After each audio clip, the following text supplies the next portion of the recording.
It is your prisonplanet.tv memberships that fund so much of what we do here on this operation. And then we're more than happy for the TV show after it's aired live, then be leaked out onto the web to tens of millions of people. That's our goal.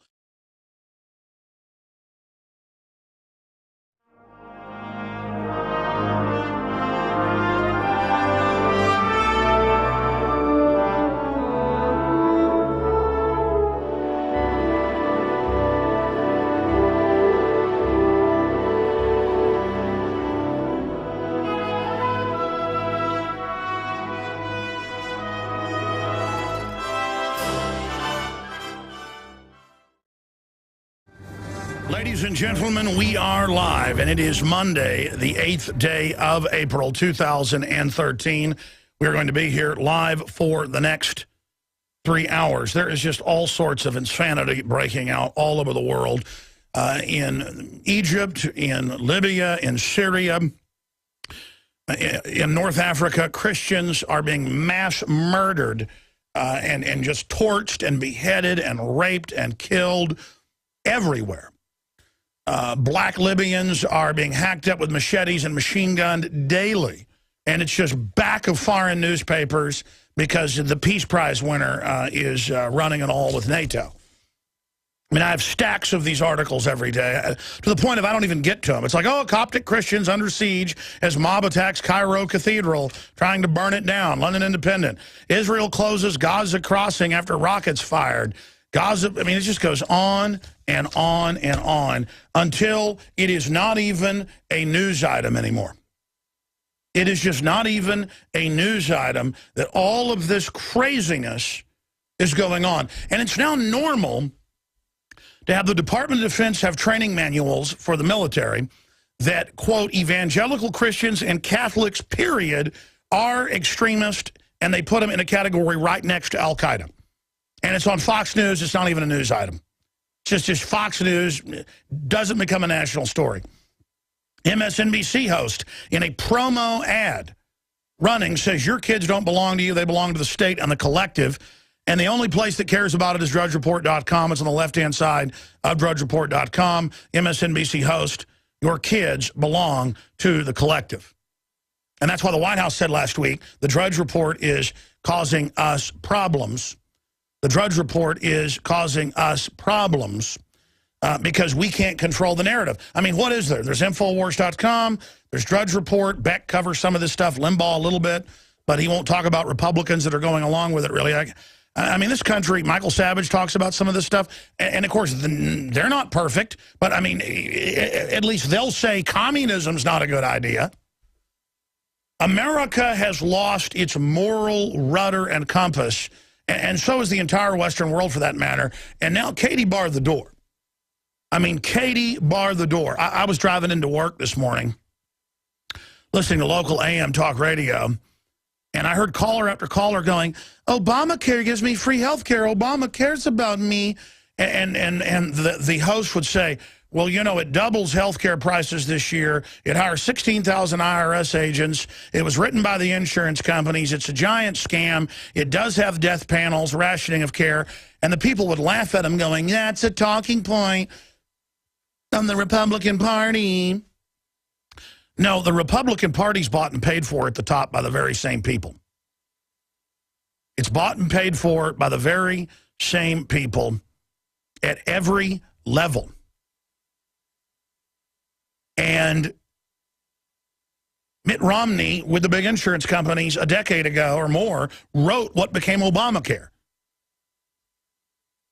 I mean, heaven help us. It's all about rah, rah, I'm in the winning camp, I'm a Democrat, and my guy's in power. And when a Republican's in power, rah, rah, my guy's in, I'm winning. Meanwhile, foreign special interests are gutting this country up one side and down the other. That's what's going on in this nation. That's what's happening. And America has just gotten in a position of a bunch of TV head, iPod surfing, iPad surfing, people who cannot take action to even save their own future. There is not an initiative in this country. 101 million people don't work in this country of the supposed workforce. Basically, close to half the country doesn't work. in this country. And they're now saying, hey, let's enslave the other group and make them serve us. We'll be back with all the big news. We have a full raft of guests joining us. Dr. Steve Pieczenik, who is on the DMZ, will be with us for about 10 minutes at the bottom of the hour with any updates on the North Korea-South Korea crisis that's continuing to basically escalate.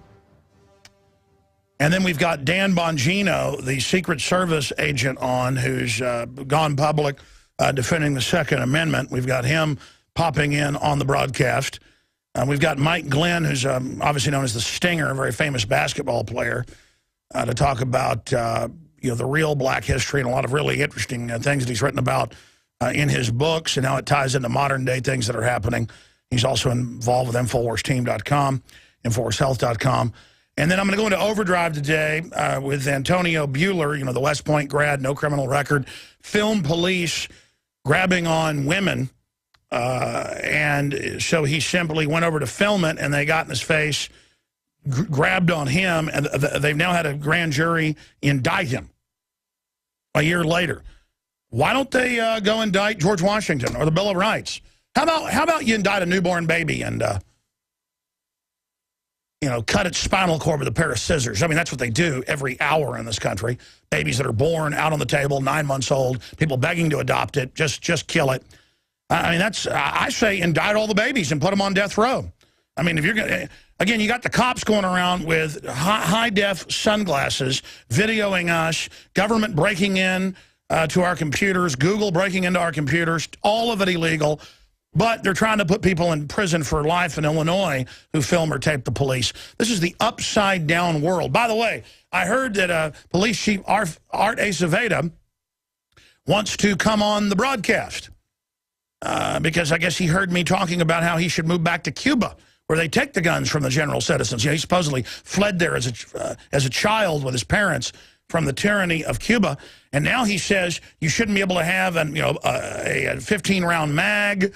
Shut down the gun shows. And he said in his speech, you either go along with this or you're with the criminals. Hey, Art, crimes dropped 49% because of the proliferation of firearms since 1991, FBI's own numbers.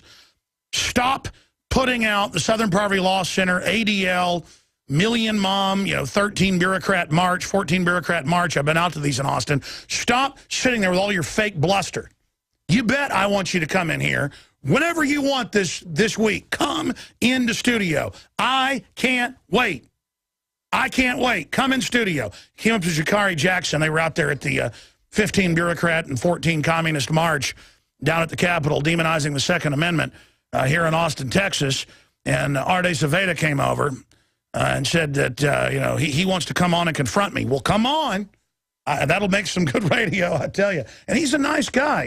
He's like, hey, here's my card. I live over here by you. You ought to come over to the house and have a beer sometime. And I'm like, come over and have a beer and drive home? He said, no, of course not. Wait a few hours. Anyways, I like to have a beer. It's just all anthropology, sociology, as he's here trying to calm the natives and get us to turn in our boomsticks and go on the reservation. He's going to pat me on the head. He's definitely a slick one. A Fed, if I've ever seen one. And so we will certainly get him in here. I'm looking forward to that. So let's call his office and tell him, Art wants to come in here now. Bring him in. Bring him in. Bring him in. Speaking of Second Amendment news, Obama to bring some Sandy Hook families on Air Force One. Yeah, to pimp out the dead children some more. Or to bring on people that sit there and look and act like actors. They're sitting there laughing while watching this. 2 seconds later, turn your guns in. I mean, it's like, wow, man, if my kids have been killed like this, I'd be saying, why was Adam Lanza on all these psychotropic drugs, which has now come out. And, of course, it's now come out again. People said last week, oh, it's breaking. He was on 7 psychotropics. Holmes, the supposed Batman shooter. Remember, I shot a video saying I thought they'd pull false flags with triggers in the movie. Then the media asked, why does Alex connect Batman to the last 2 shootings? I connected it before it happened. And it turned out that he was on 7 drugs. That came out early on, but finally it was in the LA Times last week, so now it's official. 7 psychotropic drugs, and then under government psychiatric care with a top Air Force officer, and he was in a DARPA program that was in computer mind interface virtual reality mind control. And then his dad was involved with the big 6 megabanks writing key software. I mean, just talk about the same history. Harris and Kleinbold's parents, both involved with DARPA. Look that up. Man, I tell you, who knows if any of this is even real or true. By the way, Adon Salazar found 2 different people from the Batman shooting that are admitted actors. In fact, some of them are in pretty good-sized movies that were official victims in it. And they're in Aurora. And I told him back at the time, I said, don't do that report. We don't need to get off into that because the public just isn't ready for it. But I want him to go dig those up again. I mean, you've got the promo reels, and it's not like people are saying, hey, this guy's an actor, hey, that guy's an actor, hey, this guy looks alike. There's a lot of schizophrenics out there that think, you know, I'm Bill Hicks or whatever, when I'm actually a reptoid. I mean, come on. We all know the truth. But expanding on this, these are people that are admitted actors. And I don't mean just all these wannabe actors. I mean, they're really actors. And they're on the news going, look, I have my pay stub. Yes, I saw it all. One guy acted alone. We need to restrict the Second Amendment. And I mean, they've even had Al-Qaeda out there, you know, with a cut, okay, roll, take 3 on CNN. And the Russians were able to descramble it and put it out where they're literally going, okay, ready, action. Okay, as soon as I say action, start firing the guns. Okay, action. Are you ready, CNN? Oh, okay. You know, amateur actors, amateur CIA guys. We need an actor, Gary. Right out of Team America. Hold on. Okay, I'm ready to go. Yes, we are here in Syria where Assad is hurting the children. And as you can hear, pow, pow, pow, pow, pow, pow, pow. There are dead here. Yes, they are killing us. Help us, America. Help us, America. I mean, we did reports on that a year ago, where they've got all these fake people out there, just like the babies in the incubators in 1990, and just like all the other lies, where they have the daughter of the PR firm come in there and say that Koresh molested him. I mean, it just goes on and on and on, to the point of they say, okay, we're going to burn down Dorner. Get the fire, set the fire, burn him up. I want that cabin burnt down. We have the fire. We have placed the fire. The fire is ignited. We have a fire. All right, good job, team. That does not mean we burn that down. That's a conspiracy theory. That sounds like the ravings of a fascist. You guys have got to stop that, please. That is funny. Oh, man. You know what sounds like the ravings of a fascist? Let's cue up this Colorado state rep where they're giving Secret Service the power to engage in police actions against citizens. That's federal police with a state bill, the state being fully federalized, SB 13-013.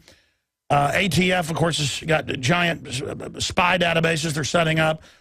Army says evangelicals and Catholics, period, are extremists, and put them in a map next to Al-Qaeda. Yeah, there it is. A member of the state legislature, Diane DeGetti, she says that, and we talked about this on last week, but I mean, I just got to play this clip again. She says, hey, we've got to get rid of the magazines, because after you use them, you can only use them once. So, again, a lot of this is just the people that are anti-liberty are dumber than a sack of bricks. I mean, they are dumber than a dead possum that's been dead for 5 days on the side of the road that's got bureaucrats crawling all over it. I mean, these people are as dumb as the day is long. They are stupid. And that's who the globalists get to run for office. Just the dumbest, stupidest morons out there.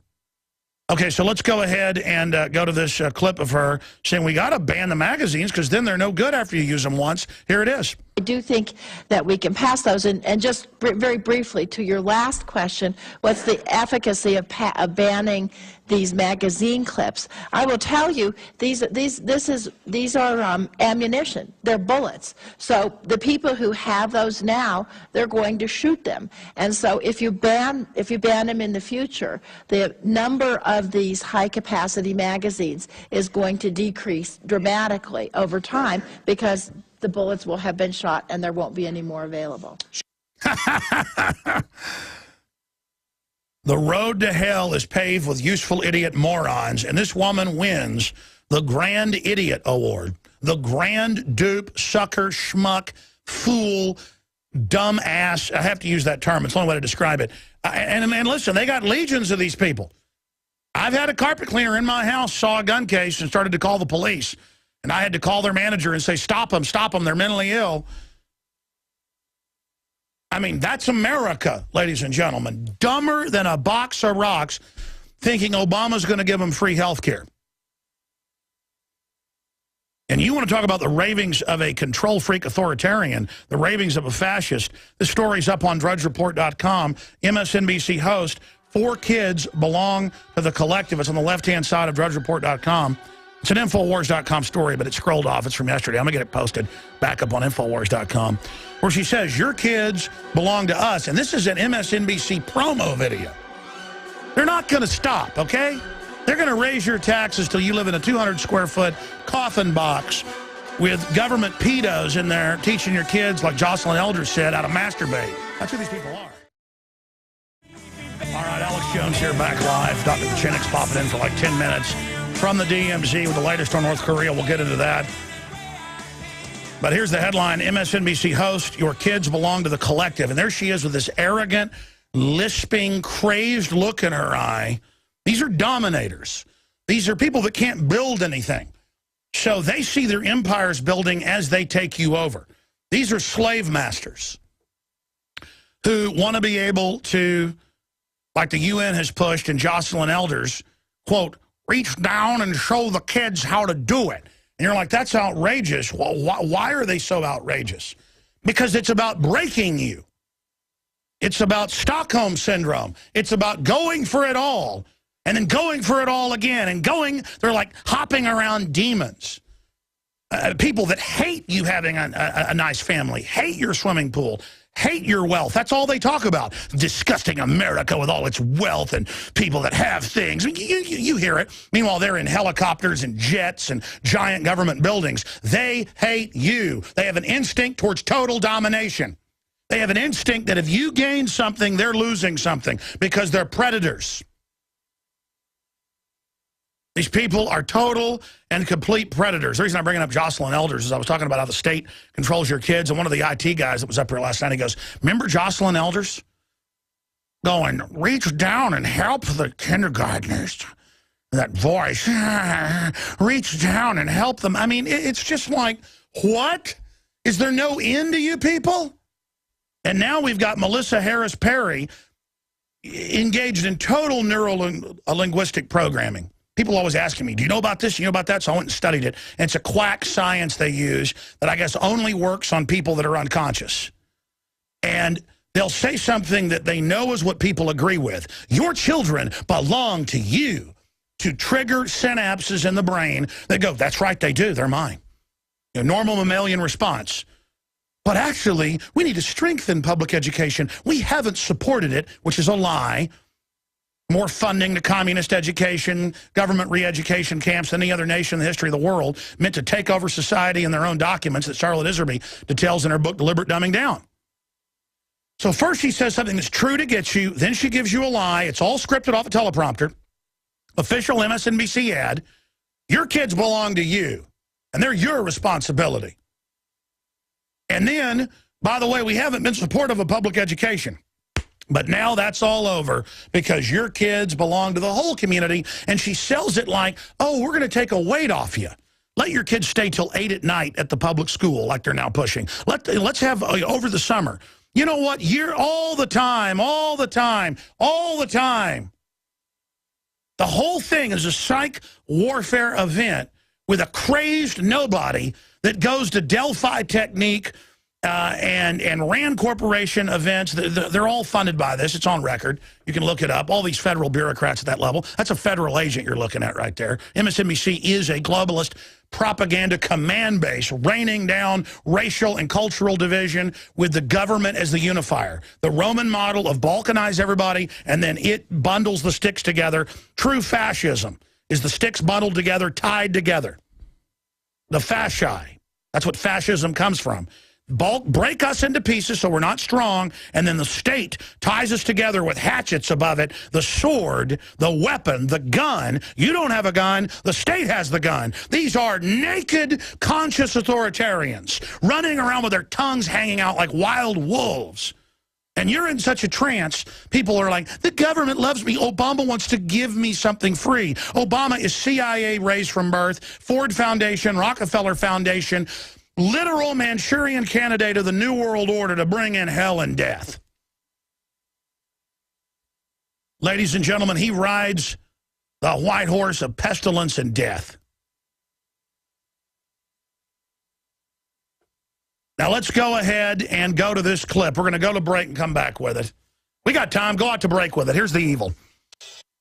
We have never invested as much in public education as we should have because we've always had kind of a private notion of children. Your kid is yours and totally your responsibility. We haven't had a very collective notion of these are our children. So part of it is we have to break through our kind of private idea that kids belong to their parents or kids belong to their families and recognize that kids belong to whole communities. Once it's everybody's responsibility and not just the households, then we start making better investments.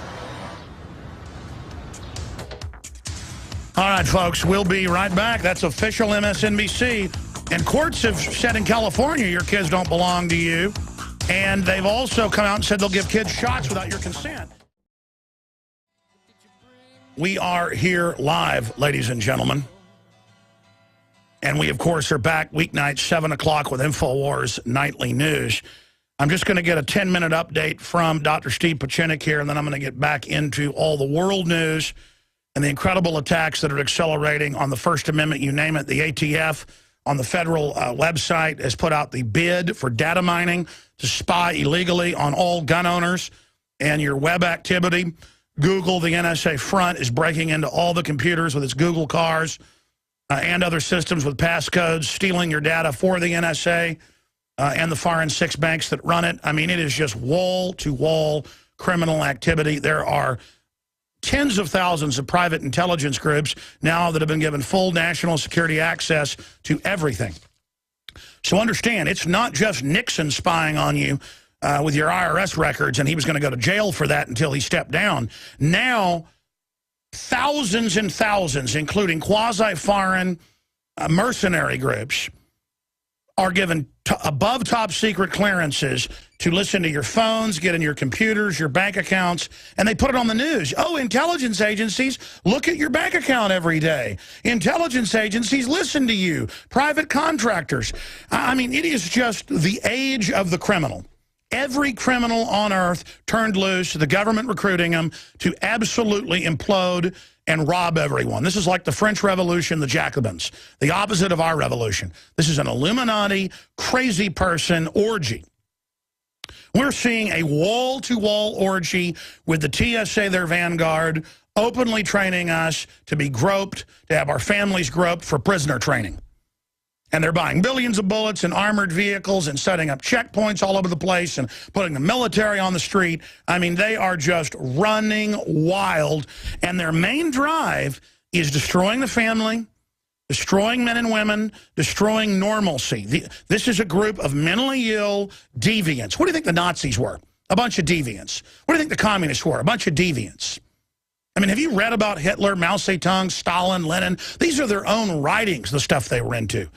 Ultimate weirdos who don't like those of us that just want to go home to our wife and kids and be normal, that never get tired of a steak, never get tired of fishing, never get tired of a sunset, never get tired of our wives, of our husbands. We are anathema to them. They like burning cities, starving children, black uniforms, hell on earth. And I, for one, have had enough of it. I've had enough of it. And it's time for the strong and the decent and the normal to rise up and to call out the enemy and call it out for what it is. They are on mainstream news. I have the Fox News. And Fox News is like, is this good? And they're like, well, maybe. All Catholics and all evangelical Christians listed in a file, let's show people, as being with Al-Qaeda. It shows their names, and they teach the military that's extremism. Army labeled evangelicals as religious extremists. Let's scroll down. And it actually shows the document. If you click on it, if you're watching on TV at prisonplanet.tv, right next to it, you can actually just blow it up then. Just blow it up there on the screen for everybody. You can just go back to the actual page and just blow it up on that screen like I did yesterday. And then it's right side up. It's just incredible. This is a psychological warfare tactic where they're totally beyond gaslighting everyone. They are just creating total learned helplessness and a mass Stockholm Syndrome effect using normalcy bias. And they are on purpose frying everyone's brains right now, with MSNBC officially in promos saying the state runs your children, the collective is here, we're taking your guns, and they've got their talking point minions calling into talk radio going, there are no bullets, there are no drones, there are no checkpoints, there is no TSA, the health care is all free, everything is wonderful, and you hear them giggling and snickering, saying to the host, I heard it this morning, calling in a group, the host didn't even know what was happening as I was driving into work on 590, going, that's just in your chain emails. None of this is happening. None of this is happening. As if we're so weak-minded, they sit there and tell us this isn't happening. I'm sorry. Let's go to Dr. Steve Pieczenik, who doesn't need an introduction. He flew out there to cover it, former top hostage negotiator for the State Department and crisis manager, helped get the Camp David Accords through, was involved with General Boykin founding Delta Force in 1979, and has also been involved using psychological warfare to overthrow governments. And he says, he just told us during the break, he's got to leave very soon because they're putting major pressure on him now, the globalist intelligence groups, to kick him out of the country. And he's there on the DMZ with official, the Korean government, because they know him, he was involved in the democratization of the country, has got an attaché attached to him, and he can give us a report on what's happening to him right now and the latest from North Korea. But first off, Doc, what do you think about my rant about authoritarianism? Well, you know, it's ironic. You and I have telepathic feelings. You're far more assertive and a little bit, quite frankly, without being facetious, you're far more historically referenced. I was so impressed with the Plato and the Nietzsche reference that I was taken aback and I had to go read some. But let me just get back to exactly what you were saying. This is not a rant. Let's make it very clear. One of the things that I learned here on the DMZ zone and in Korea and interviewing our soldiers, our special soldiers coming out of the Ranger schools at Fort Lewis, is one thing, and I've learned it repeatedly. That was the one reason why I came here. Number one, this problem is not our problem. We have contributed to this problem in South Korea through many, many ways. I would not be surprised that our POTUS, Obama and Hillary, when they went to Myanmar, decided that when we shifted all our assets into the Far East, including our CINCPAC, as well as Marines into Australia, there was no reason for it. We don't need now military forces in order to reinsure our financial interest. What I found now in South Korea was exactly the opposite of what you found in America and what I have found, and we've come to the same conclusion. I came out of here yesterday after coming to the DMZ, talking to hundreds of South Koreans.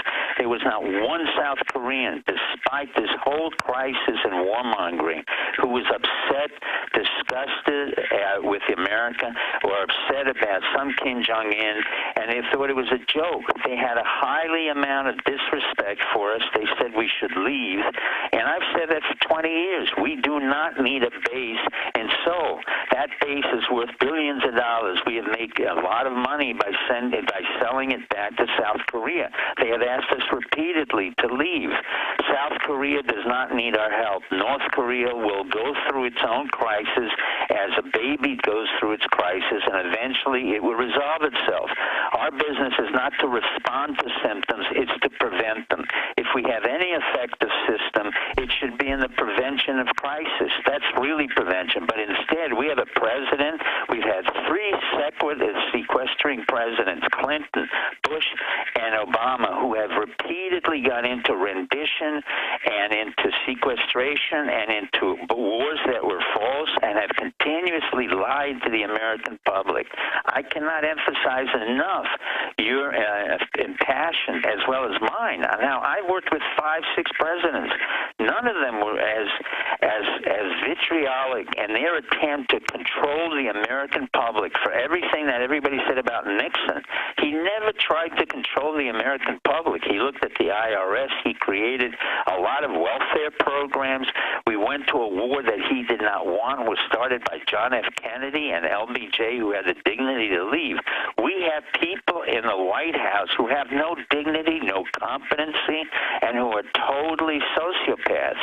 We have a military-industrial complex that's creating and fomenting these so-called crises. I knew the minute we were shifting our entire think pack, our Navy and our Marines into Australia, while Hillary and Obama were conniving in Myanmar, Burma, I knew we would be getting into trouble in the South China Sea. We are irrelevant. I cannot tell you, after talking to hundreds of intelligence operatives here, of Koreans, we are so irrelevant. They are so prosperous that when I look back at this entire issue, you know what I come out of it with? The same conclusion you came out of it. I go through TSA. I had to go 3 times to TSA in Miami, San Francisco, and elsewhere. They were pathetic. The minorities who ran it were illiterate. They could not speak English. The ones who could speak English were dumb, and they were looking at things that were totally irrelevant. There is no counterterrorism. There is no security. What we have created is a dysfunctional, self-destructive government. It must stop. It will not stop from the constitutional amendments that we have or our legislators. They are incompetent. The Constitution is antiquated. We have to renovate it. We have to get rid of our legislators. They no longer represent our interests. It's crony capitalism, and we can no longer really abide by presidential elections. They're just a joke. It's just one CIA asset. As many as most people won't realize, even Clinton, the slick Willie, a total sociopath, a drug addict, was recruited at Yale as a CIA asset.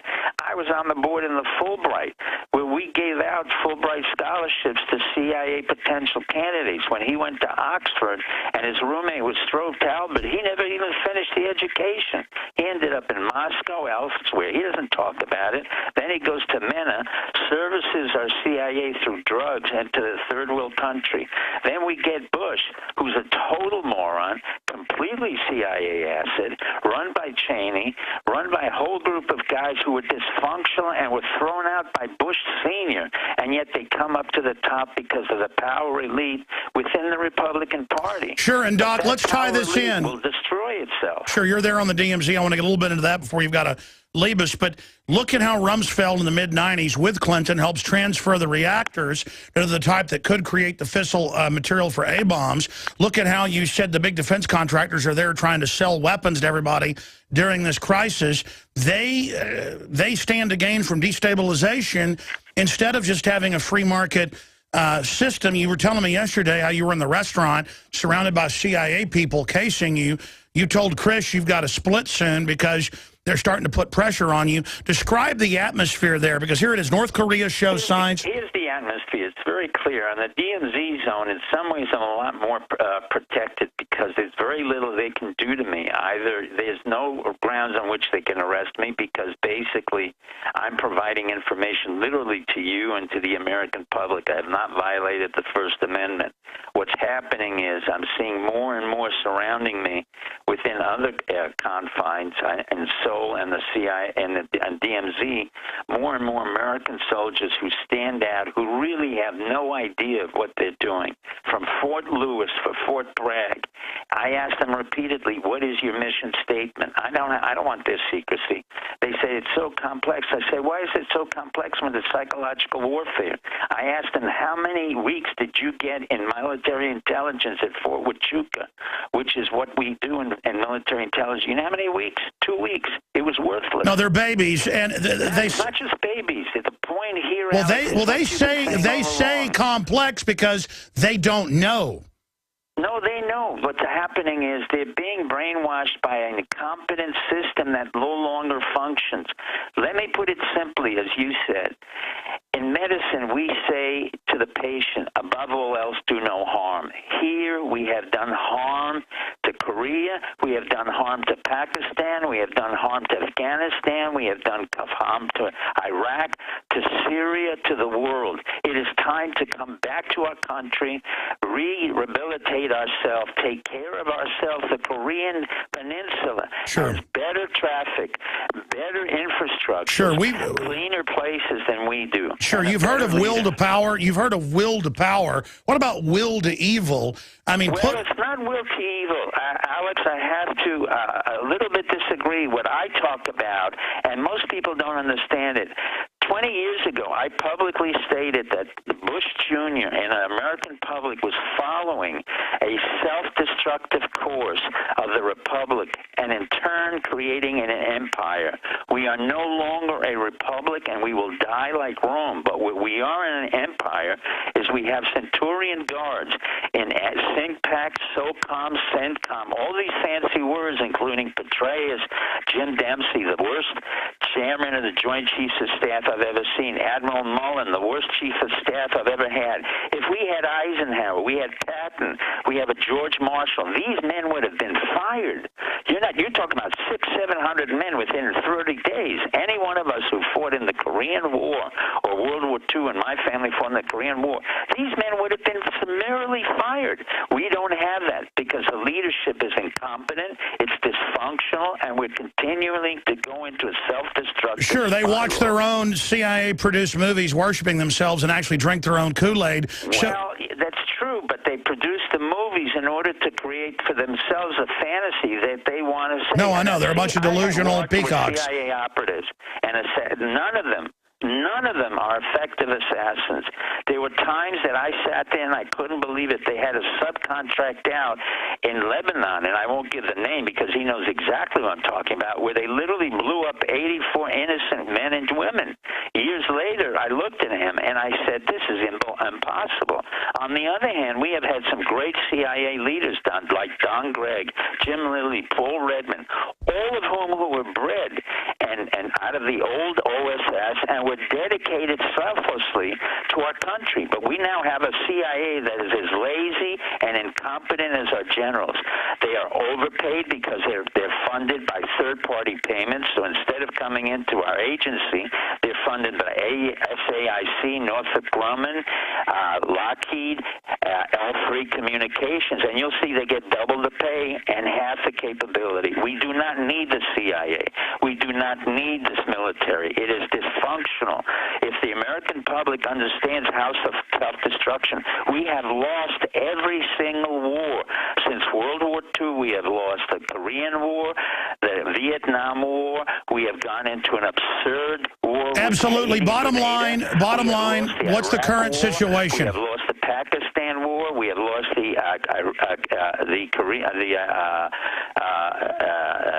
Egyptian War, Libya. And so we have a bunch of liberals, we have a bunch of idiot Republicans who have no idea about foreign policy. It is time to devolve the government, and if we can't do that, then separate the United States into the effective components it belongs to. And that's what I've said in state of emergency. I have repeatedly stated, let the governors take care of their own states, and the rest be damned. The federal government is a totally useless cancer on our American system way of life. If we do not change the Constitution, eliminate the representatives who are totally fat and lazy and incompetent, and if we do not eliminate our generals who are incompetent. He's all the way in South Korea. Sometimes he, I think, loses our audio, but we may get one more update tomorrow specifically on what's happening on the DMZ, but it's just a bunch of warmongering by all sides to grandstand and make government bigger and make the public more scared. Just like staging terror attacks, Kim Jong-un stages these events. All right, folks. Yeah, Dr. Pieczenik is in South Korea. And that's why he couldn't hear me sometimes. The line sounds pretty good, but sometimes it's only one way, kind of like cell phones do that sometimes. He's telling me a lot during the breaks. Bottom line, he's saying his access is being denied. He's being blocked. He's got folks creeping around, but he want to make a big deal out of that. But he has had a chance to talk to a lot of the military, and they said that there basically is no mission. I mean, the mission is look like they're doing something, but it's all for show.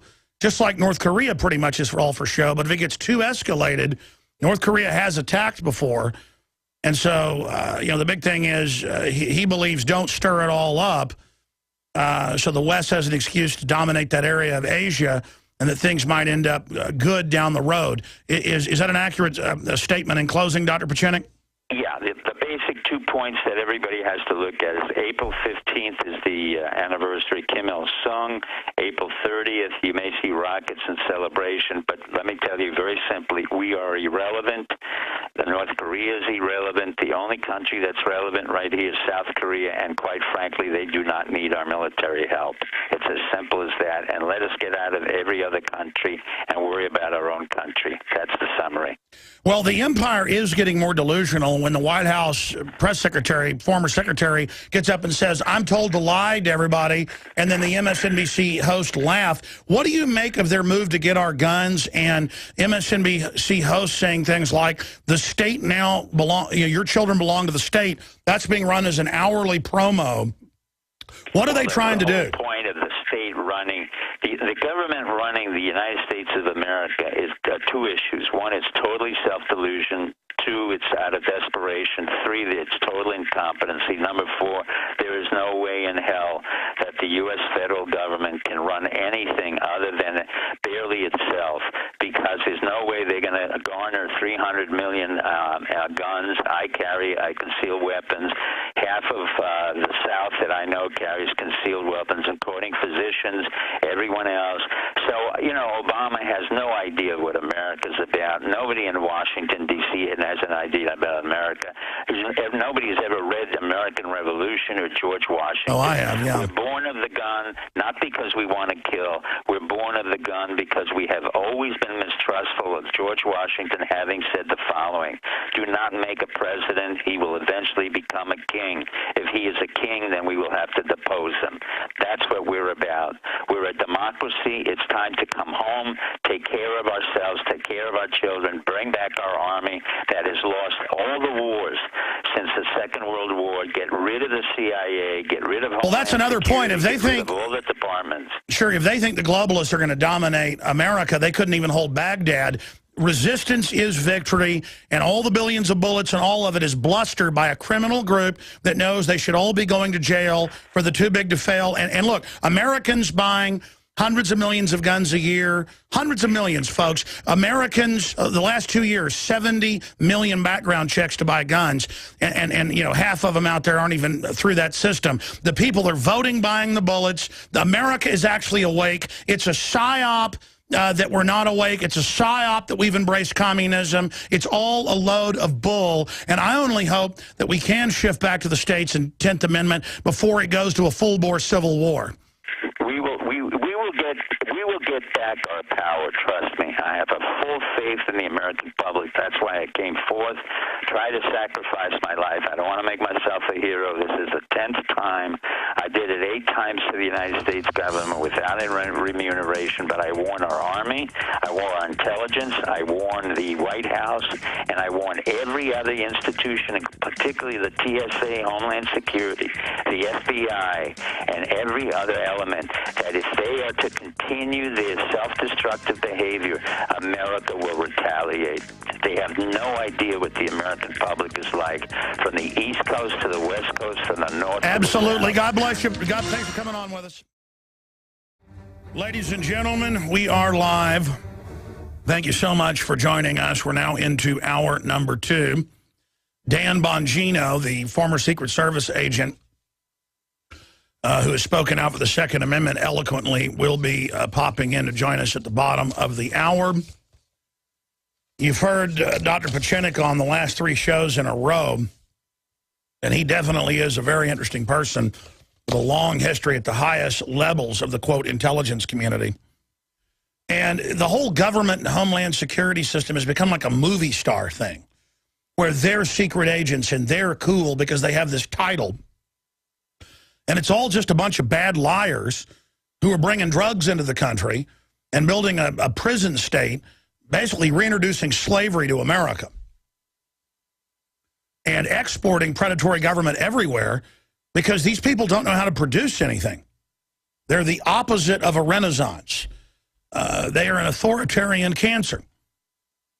And you've got people like Dr. Pieczenik, who's, you can go look up news articles where they, finger him overthrowing governments and manipulating the communists to kill the prime minister of Italy and, right there running the Camp David Accords at the start of Delta Force. I mean, he really is an insider. And he's here, I first came on with this like 12 years ago because I saw a blurb where he'd put out on his website that bin Laden had died a long time ago, and he showed even mainstream articles admitting that he was dying of kidney failure a year before, CBS News and stuff. So I called and got him on, and that created a storm in the Council on Foreign Relations. I'll put it to you that way. And a bunch of stuff happened behind the scenes that I'm not at liberty to discuss. But you need to understand, ladies and gentlemen, the Pentagon listens to this show. Okay, and I'm not bragging. For me, I'm just a regular guy, puts his pants on, one leg at a time. In fact, one of my biggest problems is I don't put on airs and act like I'm on a power trip, which to the general public means everything nowadays, like a peacock or a parrot, displaying its feathers. We under-promise, over-deliver here. We're making history, and I say that so people know we're like on a trench run through the Death Star. And this is not a joke. I don't know how anybody out there can be bored. I don't know how anybody can sit there and watch our criminal government give the reactors to make the A-bombs to North Korea 17 years ago, bipartisan. Here's the deal. The elite are dysfunctional. They've got a cosmology and a philosophy of eugenics, but they're not serious people, even in their own ideology. They're just a bunch of crooks. They've just WikiLeaked a whole bunch of documents, millions of pages of it, they're saying. And it's stuff in Kissinger talking about all the crimes he's committing and how, we can do the criminal stuff right away, the illegal stuff right away, that's a quote, but the unconstitutional stuff will have to wait till later. And that's why they make fun of the Constitution and the Bill of Rights all day, because if you follow the Bill of Rights and Constitution, it binds down tyrants. The only problem is it produces so much freedom and so much wealth that everybody becomes decadent slobs. And when you're fat, dumb, and happy, you don't care anymore. 1.7 million diplomatic cables released with Herr Kissinger in there.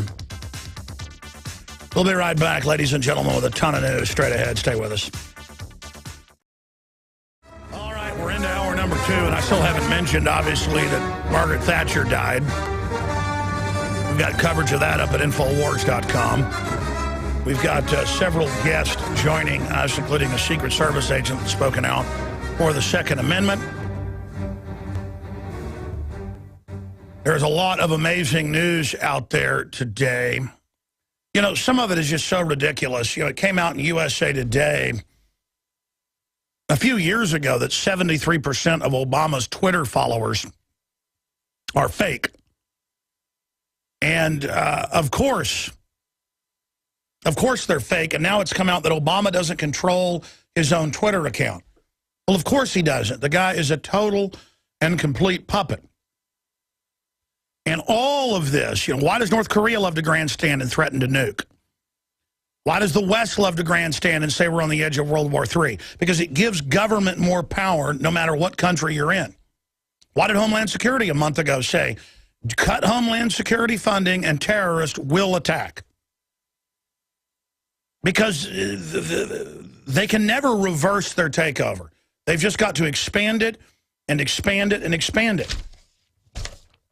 They want to wreck society so they can consolidate it. That's what authoritarian, centralized systems always do, over and over. And there's articles out about the Democrats freaking out over Obamacare as their constituents learn that it doubles the price on average, that it doesn't cover pre-existing, and that they're just going to get cut from full-time to part-time. And as doctors and people quit in mass. This is what it looks like when you let the ogres take over. All they know how to do is steal stuff, not build anything, not do anything. You think the government class is going to work hard? You think the corporate class that works with government at the top? No. Why should they work hard? Why should they innovate if they can just shut down their competition because they control the government?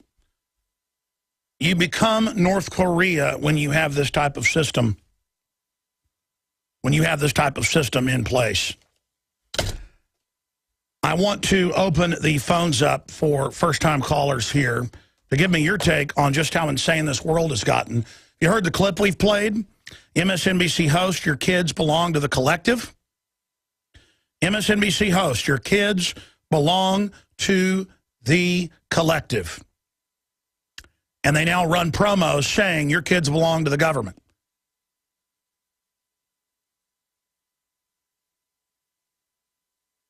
This is the incredible creepiness of what our society has become.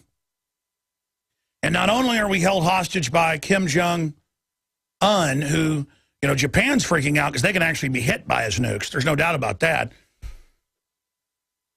And just as government creates this abomination where this nobody joke is threatening to nuke the U.S. and Japan, it's the same thing where these nobody jokes that have gotten in control of government are threatening terror attacks if we don't give them more money and let them stick their hands down our pants as an act of domination. That's what a crazy, you know, joke all this has become. I mean, look at this Fox News headline. Army manual, evangelicals are religious extremists. A U.S. Army training instructor, well, no, it's the manual. This is Southern Poverty Law Center manual is what it is. I've seen it 100 times, literally. Listed evangelical Christians and Catholicism as examples of religious extremism along with Al-Qaeda, Hamas, during a briefing with the Army Reserve Unit based in Pennsylvania. Click here for the most important, and then it goes through it. We find this offensive to have evangelical Christians and Catholic Church to be listed among it, and then it goes on. Army spokesman George Wright told Fox News that it was an isolated incident not condoned by the Department of the Army. Pure bull. Pure bull. That is Southern Poverty Law Center. I even recognize the way they format the text. If you pull up the MIAC reports, the Homeland Security reports, the FBI reports, there are literally over 100 modern FBI manuals. And it's all the same font, officially put out by the Southern Poverty Law Center. The ADL has a hand in it. I mean, it's just, I instantly see it and know who did it. These are foreign groups who are here saying, if you're a gun owner, a conservative, a returning veteran, a Christian, period, you're a terrorist. These people badmouth George Washington. And you know what? Folks, if you want to live under this, that's fine. I mean, I cannot believe that people go, Alex Jones is radical, Alex Jones is scary, Alex Jones is spooky. Yeah, that's a Glenn Beck quote. I'm spooky. I'm spooky because I recognize what's going on, and I'm freaking out about it, saying, hey, we're in deep trouble. No, I'm pointing out stuff that is spooky. I'm not spooky. I'm talking about things that are spooky. Real spooky. I mean, we've got a bunch of people that have studied authoritarianism and that are on giant, out-of-control power trips who really want to have a pure authoritarian takeover. Toll-free number to join us, 800-259-9231, 800-259-9231. Guys, can you queue up Joe Biden calling for a new world order. And then I saw headlines in Gawker and a bunch of other places saying, oh, Christmas has come early. The conspiracy tards are going to have fun with this because it doesn't exist. They had a public policy poll, that's Democratic Party group, out last week saying, do you believe in the imaginary New World Order? And then they're like, shocking, 1/3 believe in the imaginary New World Order.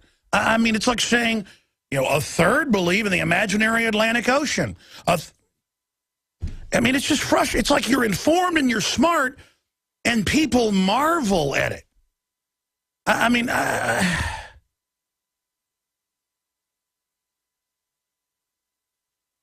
so much of why we have a problem in this society is people aren't really stupid.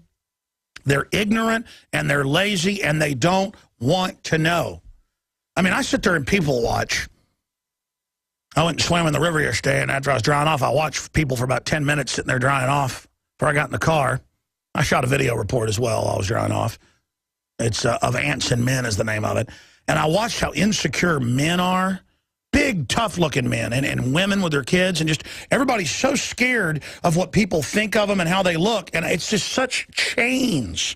There's incredible chains on people to where they can laugh at you and go, you believe in authoritarianism, it doesn't exist. Ah, oh, let's laugh at Charlton Heston. He believed in freedom. Ah. And a normal person, a well-adjusted person, looks at that and says, look at that sophomoric propaganda. But the propaganda is sophomoric because it's targeting sophomoric arrested development people. You know, we had the Secret Service show up here again this morning, and none of the managers were here because Rob Dew works till about 7 or 8 at night, so he gets here at 10:30. I was actually here. I was out there taking a shower because I went and exercised this morning. I got a shower back there. And Tim Frugier was over on the other side, so they just told him, yeah, Alex should be here in 10 minutes. So I was actually there about 2 minutes. And I come back out there because they have a subpoena for an idiot, you know, that went on the Infowars.com comments and said he wanted to go after somebody. I don't know what yet. And I told people, I said, they didn't come back in 10 minutes, of course, and they got sheriff's deputies driving around the parking lot right now. And, you know, let me tell you how government works. If they can get you to not take a subpoena, they'll go say we didn't take the subpoena and then SWAT team us and grab all our computers, you know, try to shut us down for a while. Now, if somebody else up above them will say, don't do that, don't give Alex Jones attention. See, I'm not worried. I'm not worried. Whatever happens to me, I'm trying to do the right thing for the children, the million-plus children that CPS takes every year, and rapes, and you know, Jocelyn elders, you know, where they teach them how to masturbate. I mean, it's a pervert guild. I mean, you think I'm worried about my life when I know you've got kids pinned down all over the country, raping the daylights out of them right now, and I feel guilty that I'm not kicking down doors, stopping them right now, and I just sit here trying to wake people up? You think I care? You think I'm worried about you? You think I'm like you, a coward, a sack of garbage? You think I'm like you? I'm not like you. I'm a red-blooded person who is not even near good, but that simply doesn't want to hurt innocent people. You people are a bunch of delusional scum. And I'm going to tell you something. Society is going to collapse. This country is going to be judged. So you have all your parcel birth abortions and you shoot your kids up and watch them have convulsions and brain damage them. This country is run by psycho killer demons, folks. That's all I got to tell you. That's all I got to tell you. And you know what? I seem crazy to people because I'm awake and I see it. That's why, at first, it's just so shocking. He yelled at Piers Morgan, we don't need to be like that and say, I know you want my guns because you want to enslave me. But you notice nobody else invited me on. You notice everybody else is scared to death. And I went down and confronted Piers Morgan when he was in Houston, walked in behind the scenes. There's video of it. And he jumped when he saw me. And then later off camera, his people said, no, it was the highest ratings we ever got. It's on record. But we're not going to have you back on. We're trying to get you back on, but peers and higher ups, this is with the producer in front of my crew, the higher up just say it's giving you too much attention. Exactly. If I was losing, they would have me everywhere. I'd be sticking my tongue out on the cover of Time magazine. But ladies and gentlemen, we're not losing.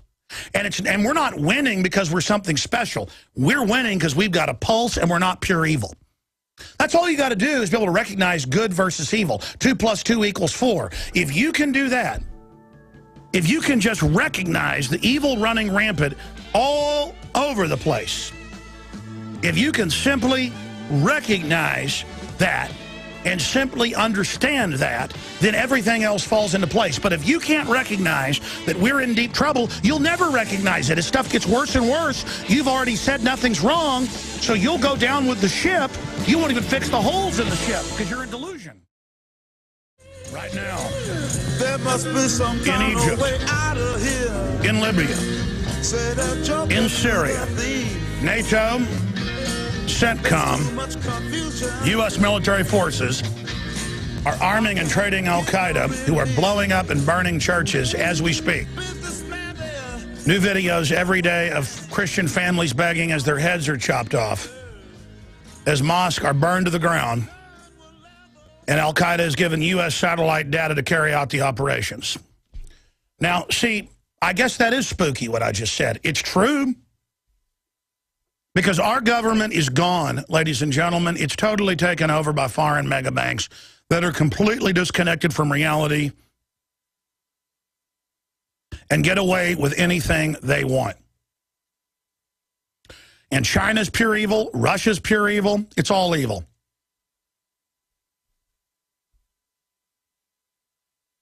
Having a country not completely run by evil is extremely rare.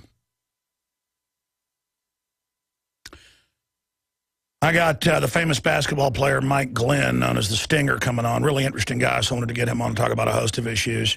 Antonio Buehler is going to be in studio with us. Yep, Austin says you can't film police. You'll be indicted. They spin it and say, well, he was interfering with the police. Yeah, they run over and start grabbing on his camera. And so they've had a grand jury indict him. Yeah, and they tried to tell me 3 weeks ago we couldn't hand out magazines in Austin. You know, I don't have to drive far now to see National Guard running checkpoints and traffic control in Austin. I don't have to go far to find TSA doing checkpoints, searching bags and cars without warrants. I can just go like 2 miles from here. Told you it was coming, 12 years ago, but now I can just go down and show you. And then I know what else is going to come. And then the weird Enviro inspectors with their badges, the little green uniforms and badges, are going to order their way into my home. And if I tell them they can't come,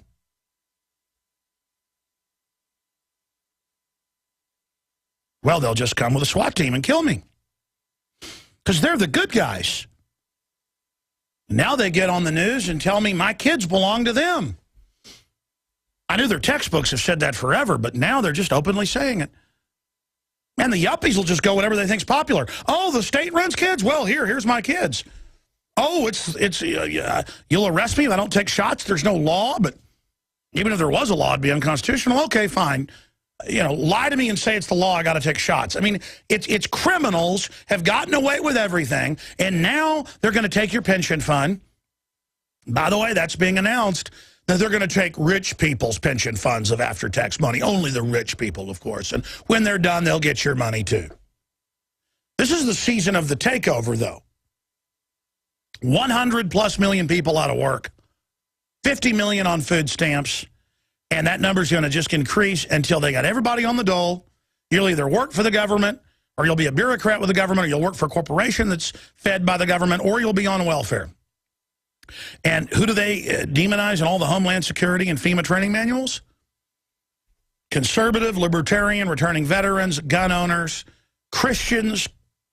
It says evangelical Christians, Christian Catholics, period. You're with al-Qaeda. Fox News. Why, I was sent from Phoenix in 1999, famous FBI training manual for police, and it said, those that believe in the Constitution, those that call themselves constitutionalists or make frequent references to the Constitution, they are terrorists. And if you see someone talking like that, call the FBI. And you can turn on now the sitcoms and dramas, and every show, if somebody talks about their rights, everybody laughs at them and points. And the public is so peer pressure driven. Oh, well, I better not. Someone will laugh at me. That's the end of the world. You shouldn't fear cowardly jellyfish who don't have their own opinion because they're so dumbed down, them laughing at you. It's like having a... Do you get mad when a squirrel taunts you and barks at you and laughs at you? You know, squirrels do that. They actually kind of have their own laugh. I mean, do you get mad when a squirrel? No, it's a squirrel. Who cares about it? I mean, do you care when some victim? It'd be like if you had some mentally ill victim laughing at you on the side of the street corner. You see schizophrenics talking to themselves, laughing. Like, oh, don't laugh at me, you schizophrenic. I feel bad. You're laughing at me. And that's what it is. I mean, you've got mentally ill people trained to accept total tyranny. And then if they laugh at you, I mean, I heard callers on the radio going, aha, you Republicans are mad we got Obamacare, aha, and they laugh like their team's winning. It's like a football game when the Republicans wrote the Obamacare. Well, Dan Bongino is a now retired senior Secret Service agent that led details all over the world with Obama and others, and he's going to be joining us. He's a pro-Second Amendment guy. There's also a funny conspiracy about him out there on the internet. So we'll be talking. We were just laughing during the break talking about it. So we're going to be talking to him here in just a moment. First off, ladies and gentlemen, I want to encourage all of you to remember the show is growing by leaps and bounds because you are spreading the word. And we're here defending the Bill of Rights, the Constitution. When you buy ProPure water filters with 10% off with promo code WATER, you don't just get a great water filter at the lowest price. You also... Reaching over here to get my Survival Seed Vault. You also save a ton of money. And we also have the lowest price out there on the Survival Seed Vault. Great way to start your garden, your summer garden, your fall garden. A little late to do the spring garden. This is one of the best products out there, but we're carrying a whole line of seeds that for a year we've been investigating, looking at 6 different great products right now at InfoWarsStore.com. And when you go to InfoWarsStore.com and shop with the good guys, that allows me to hire reporters, video editors, to make more films, do the nightly news, to have more researchers for the radio show. So again, ladies and gentlemen, you can also support the broadcast with Operation Sleeping Giant, where you can get a membership for $5.95 a month to see the nightly news, the video, the daytime show, all my films. 10 years up and running with PrisonPlanet.tv or InfoWarsNews.com. And it is 11 memberships for the price of one. So you will get one membership, create a generic username and passcode. You can share it where 11 people can be simultaneously logged on to watch the InfoWars Nightly News and so much more. Great way to wake people up and support our operation and pay for the bandwidth. PrisonPlanet.tv. And yes, this is the best deal we've got of all the seeds on the site. Survival Seed Vault, Garden in a Can. It is just thousands and thousands of seeds. Just a massive variety of non-GMO, non-hybrid, so they produce their own seeds. Later, you can replant. It's all there. Check it out, InfoWarsStore.com. Or if you have questions or want to order via the phone, 888-253-3139. Now, I think it's best to introduce our guest this way. This is our guest who recently retired to go into the private sector from the Secret Service.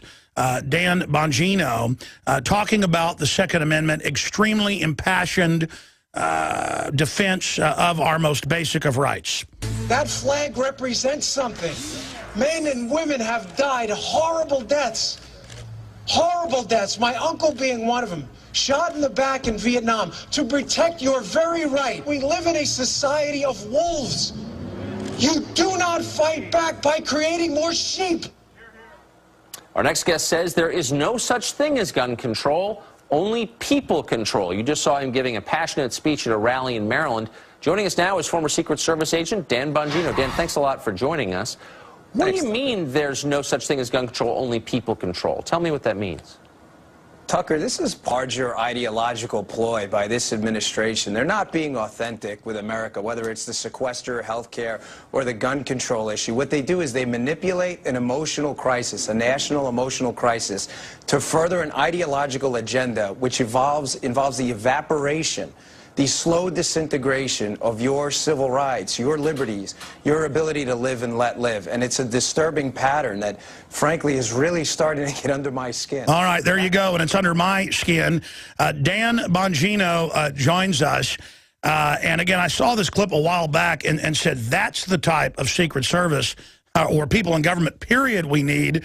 That's, you know, founding father type statements we're hearing. Bongino.com is his website, and he's now left the Secret Service happily to start his own private, high-profile client list dealing with crisis and assessment mitigation.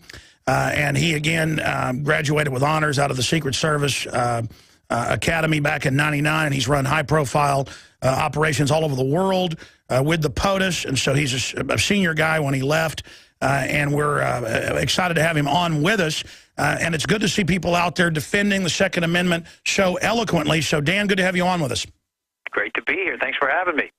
Wow. So much is going on in the world. What do you make of now the move to have some of the victims, the parents, on Air Force One with Obama of Sandy Hook? Well, listen, these are, unfortunately, these parents were subject to an unspeakable tragedy. I think everybody's life changed. Everybody knows where they were when they heard about these events in Sandy Hook. I know I was actually driving to a funeral for a family member, which just compounded my misery. But, Alex, guns don't have rights. People do.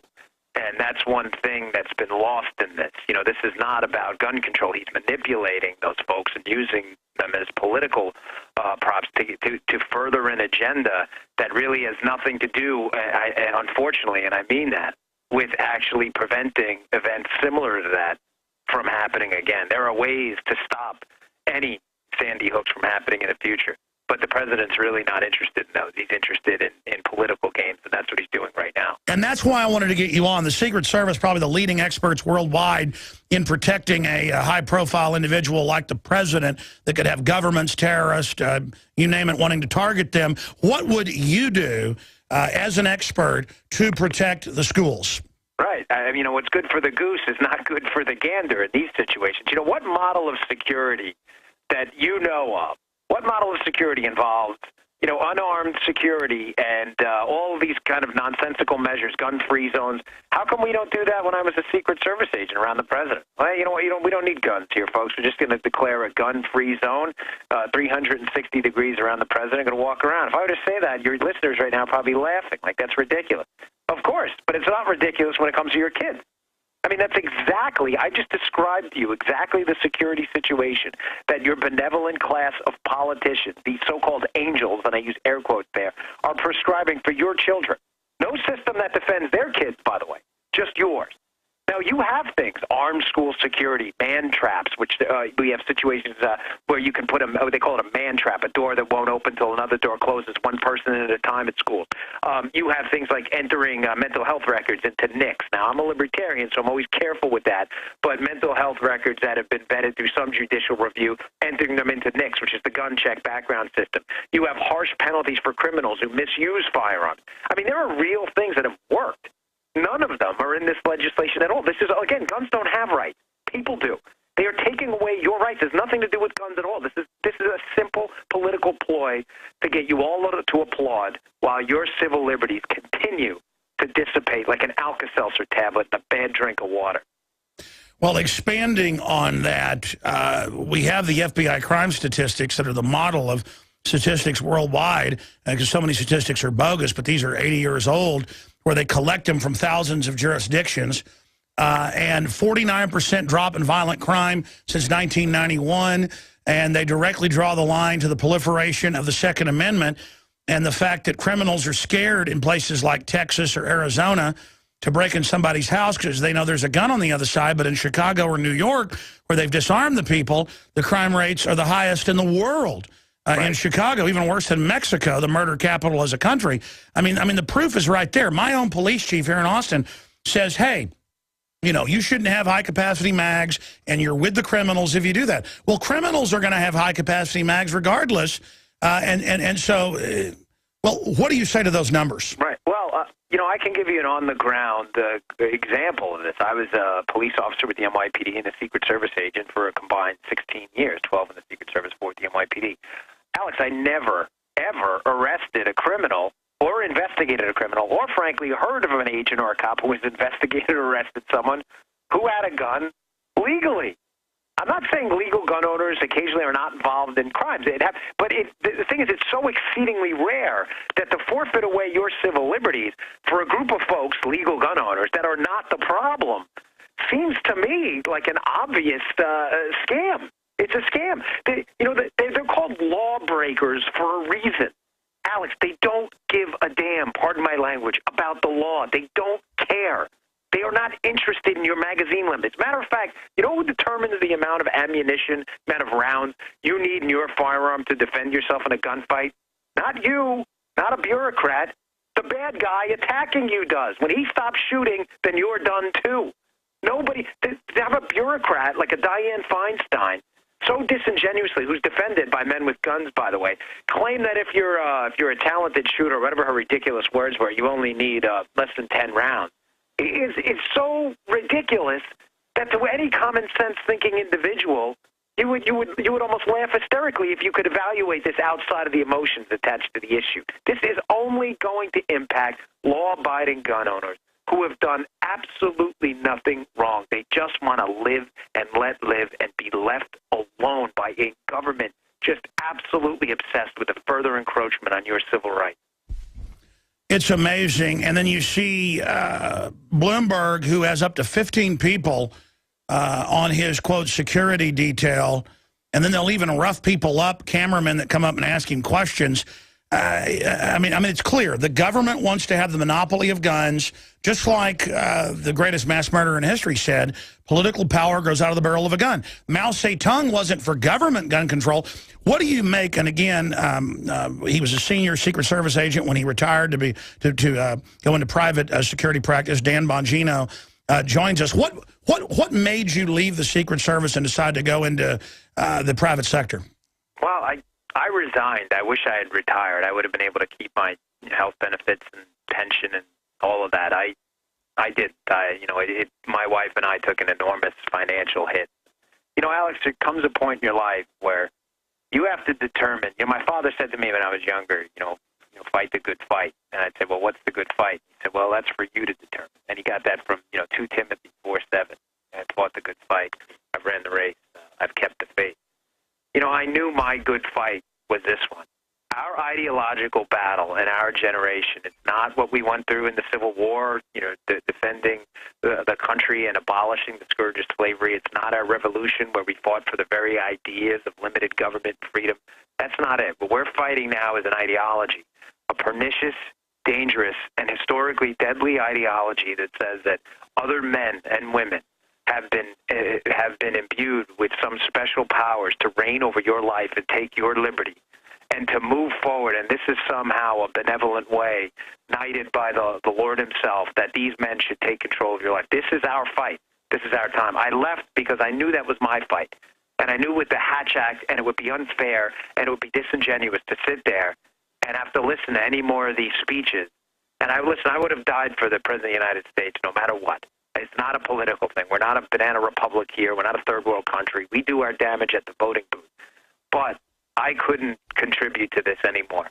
You are either in this fight or you are not, folks. And if you are not, you are going to rue the day that you let this happen and know that today is the best it was ever going to be, that your children had less than you have and have no American dream because you refused to get in this fight. This is it. Right now, you're at the event horizon. Action matters. Wow, I like this, what you're saying. You're absolutely right. We're at the crossroads. Now the future of this country has been set. Have you seen the video that started airing as a promo last week where MSNBC host, in fact, cue that up, guys. MSNBC host says your kids belong to the collective. Have you seen that? I've heard of it. I didn't see the video, but I know exactly what you're speaking. I was afraid to watch it for obvious reasons. But, I mean, it's so over the top how authoritarian the Democrats have become. Because I'm not even a Republican. I'm more of a constitutional libertarian. I mean, these people, I've read a lot of history books. I mean, these people are really creepy. And I'm having to argue with my wife, who's got a degree in French and history. She's wanting to get out of the U.S., and I respect the fact that, obviously you left the Secret Service, you can run for office and try to fight this. We should talk about that. But, I mean, it's just the creepy meter is broken. It's off the chart here with all the weirdness of these people. Right, and don't you see what they're doing, folks? They're leveraging crisis. They're not crisis managing. They're crisis leveraging. They're using a national emotional crisis to get you to believe things that simply aren't true. Why is this country different than any country in the history of mankind? Why are we the most prosperous? Why is today, right now, the most prosperous human beings have ever had it in this place at this time? Because we were unique. We developed unique. That's an overused word. Not in this case. Men sat down and developed that piece of paper, that Constitution, which for the first time in human history, the side that won in a battle decided not to take more power, but to limit their power. They realized that the real power was in the hearts of individual men, not of government ruling over them. It was such a unique situation. It was unheard of that we had won this revolution, and the men who had led it didn't draw up a constitution that made them monarchs and kings and aristocrats. It made them civil servants. It made them servants to the people. That's what made They tried to make George Washington the king, and he got really angry. Right, he left. What is it what King George said after he stepped down after his second term, although he could have ran, and you and I know this, Alex, he could have ran 4 more times and won each time. He said, if this is true, he must be the greatest man who ever lived.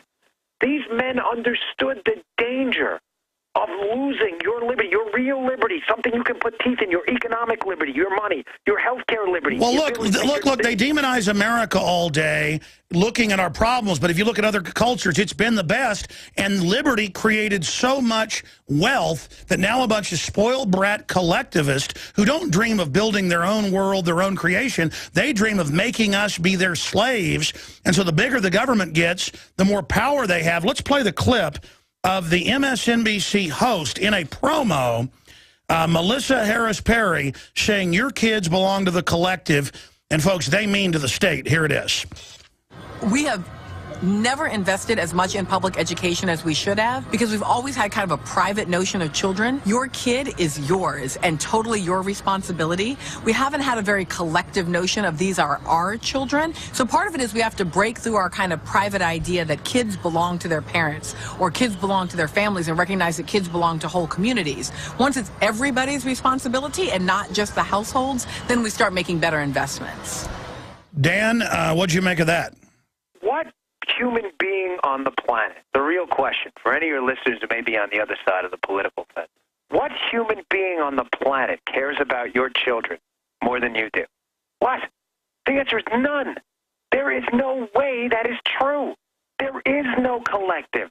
There are groups of human beings who live in this land at this time right now under this governing system. Alex, there is no collective. There's no collective mind. There's no collective money. It's individual money taken by people. There is no collective heart or mind that cares about your kids either.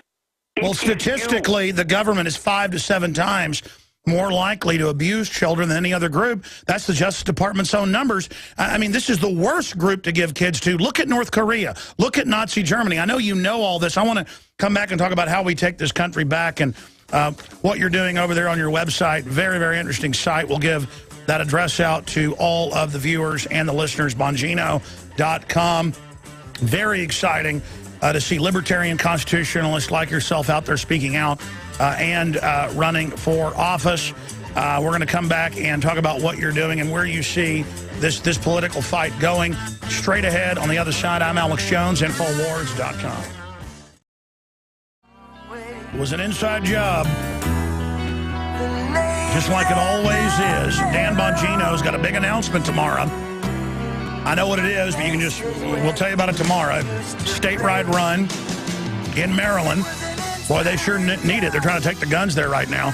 I was asking you during the break about your philosophy and when it all clicked for you, and that was pretty powerful. Please repeat that, Dan. Well, I was at when it all really punched me in the gut. I was at the USC campus listening to a speech, by the president, and I just watched as all these 18 and 22-year-old kids just sat there in just endless rounds of applause over these just old, formerly, deadly, historically ideas that were just being regurgitated in such flowery words, and I just could not believe it. I say it almost half jokingly, but not. There was one of those Star Wars films where the Natalie Portman character, says, here it is, it all collapses to thunderous rounds of applause. Yeah, this is how liberty dies. Not with people booing it, but with thundering applause. And you're sitting there, you described it as he promotes total collectivism, and the kids are soaking it in. Your spirit made a decision right there to break with it. Yeah, I couldn't take it, and I knew it was going to be just a devastating financial decision and hardship on my wife and I. But in order to avoid just embarrassing the White House completely and leaving there, I fulfilled my assignment. I waited a couple months to not make because I really wanted it. I did not want it to be a distraction from my real messenger, and I just walked away. And I remember my boss being just stunned, but that was it. That was the moment I went back to my, family and just, I said, Paula, I can't do this anymore. I mean, if you are not doing something, action matters. You are not part of the problem, Alex. You're the problem. You are allowing this to happen. This whole, I give up. We've lost a few political fights. You don't get to give up, folks. It's not a golf game. You can't walk off the golf course. The president's not. This is a boxing match. When you stop punching, I got news for you. The other guy's hitting you harder. You don't have a choice. This is your fight. That's right. People think, it's work to fight evil. Folks, total authoritarianism is taking over. Okay, that's the way it always works. They're not going to give up, and if we just stood up, we'd beat them. That's why it's very exciting that you're going to run for a statewide office in Maryland. And do you have children? I have 2 daughters, yeah. Well, I have 2 daughters and a son. And let me tell you, it's beyond anger. It's beyond disgust. It's love. But the feelings I have when I look at them and I think of how corrupt this system is, it is a feeling of determination to stand against this evil. Yeah, I mean, how are we going to look our kids in the eye and say, Isabel, that's my daughter, this is the best it's ever going to be? Daddy stole away your American dream because we had a so-called save, and I use that term loosely at best, save our economy now. We couldn't deal with 6 months of economic hardship for continued prosperity. We had to steal away this is the best car you're ever going to drive in. This is the nicest home you're ever going to live in. This is the finest food you're ever going to eat. This is it today. And you're going to have TSA grab all over you when it's all theater. Right, you're going to have drones watching you in a Starbucks. The president's AG couldn't even answer the question that if you're in a Starbucks with your kid on United States, on our country. I've got to ask you this. What do you make of the 2 billion bullets they're buying, the armored vehicles, all that craziness? The fact that they won't answer the question is more disturbing than anything. I mean, they create their own paranoia. What do they need that for? Just answer the question. It's our money. Our tax dollars. Why in a recession would you need that? I find it ironic they put out a release saying they were cutting all this training because of the sequester. Well, what are you doing with the bullets then if you don't need them for? I don't understand. They're trying to drop the supply. Yeah, I think it's an economic battle against law-abiding firearm owners who, if you can't get the ammo, it's not the gun that does the damage. It's the bullet. When people can follow you on Facebook by going to Bongino.com and everywhere else. Promise to come back on in a few weeks after you've announced tomorrow. Will do, Alex. Thanks for the time. All right, I'll say bye to you during the break. Wow. I like that guy. I know I gave the number out and we ran out of time, and then I got Bongino on, Dan Bongino. Let me tell you, I'm a good judge of character, and I've watched some of his speeches. Man, that guy is for real. Doesn't mean I agree with everything he stands for because I haven't had time to follow his full platform. He'll be announcing a big statewide thing tomorrow in Maryland. Put it to you that way. It's just that, man, it's good to talk to people that aren't scum, like the sheriff of Milwaukee County, because it gets to me, man. It gets to me watching the evil just run wild. And then people act like you're weird if you get upset by it. I just am sick of it. I'm sick and tired of it. And I demand that men wake up and say no. No, no, no, no, no. Because if we were all doing our job, we wouldn't be in this position right now. I tell you, these globalists are evil. And the only thing they got on us is that they're so evil that I guarantee you, if I start trying to wake up somebody like Bongino, at first he would think I was crazy. He said he liked the Piers Morgan stuff and has followed the show before. But still, The problem is people don't want to admit evil because it would be too crazy to admit it. Because it's so over the top. It's like if you saw your neighbor burying dead bodies in the backyard, there have been cases where people don't call the police because they just can't imagine it was the shape of a body and that they saw the guy doing it. It's learned helplessness. And so I understand why people don't want to believe this because it's so over the top.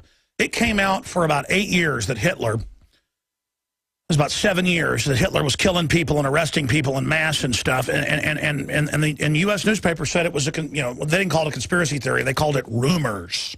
They didn't use the term conspiracy theory back then. It was J. Edgar Hoover put out the term conspiracy theory, saying that there's no organized crime. That's a conspiracy theory. That was in, I think, in 1952. And I had that one time from some PBS special around here. We've played the clip years ago with his famous congressional testimony on film saying there's no such thing as La Cosa Nostra and it's a conspiracy theory. But the point is that they called it rumors. And then it was rumors that Stalin, because even under Stalin, our media was saying he was good. And then by the late 40s, it was, oh, there are rumors Stalin's killing people. Yeah, just 30 million it later came out, the Russians admit. You know what? I just don't get it. It'd be like if I told my kids a monster's real, they'd say, no, it's not. No, it's not. Because they want to deny it. But see, these monsters are real. So we got a guest coming up, and then I'll go to Daniel and Solomon and a bunch of other people that are patiently holding, Alan and Terry and Shirley. Am I pronouncing that right? Shirlea? I can't pronounce. Shirlea, that's a cool name. Alaska. But, I mean, I'm going to be honest with you. I've been pretty crazed lately, on air and off air. I told my wife this, and she's learned that when I do this, like every year, every 6 months, she's like, oh, my God, something's about to happen. I'm not going to exaggerate here with you. I'm just going to be honest with everybody.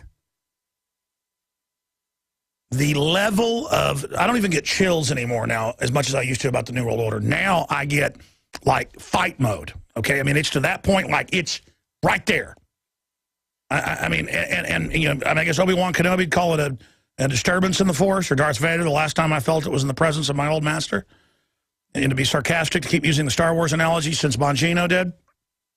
Now, every minute, I was sitting there this morning after I'd exercised, sitting there in the edge of the woods, and I was just, like, totally overwhelmed with, my God, it's about to get really bad. I don't know what it's going to be, a nuke going off. Maybe North Korea's about to go nuclear. I don't know.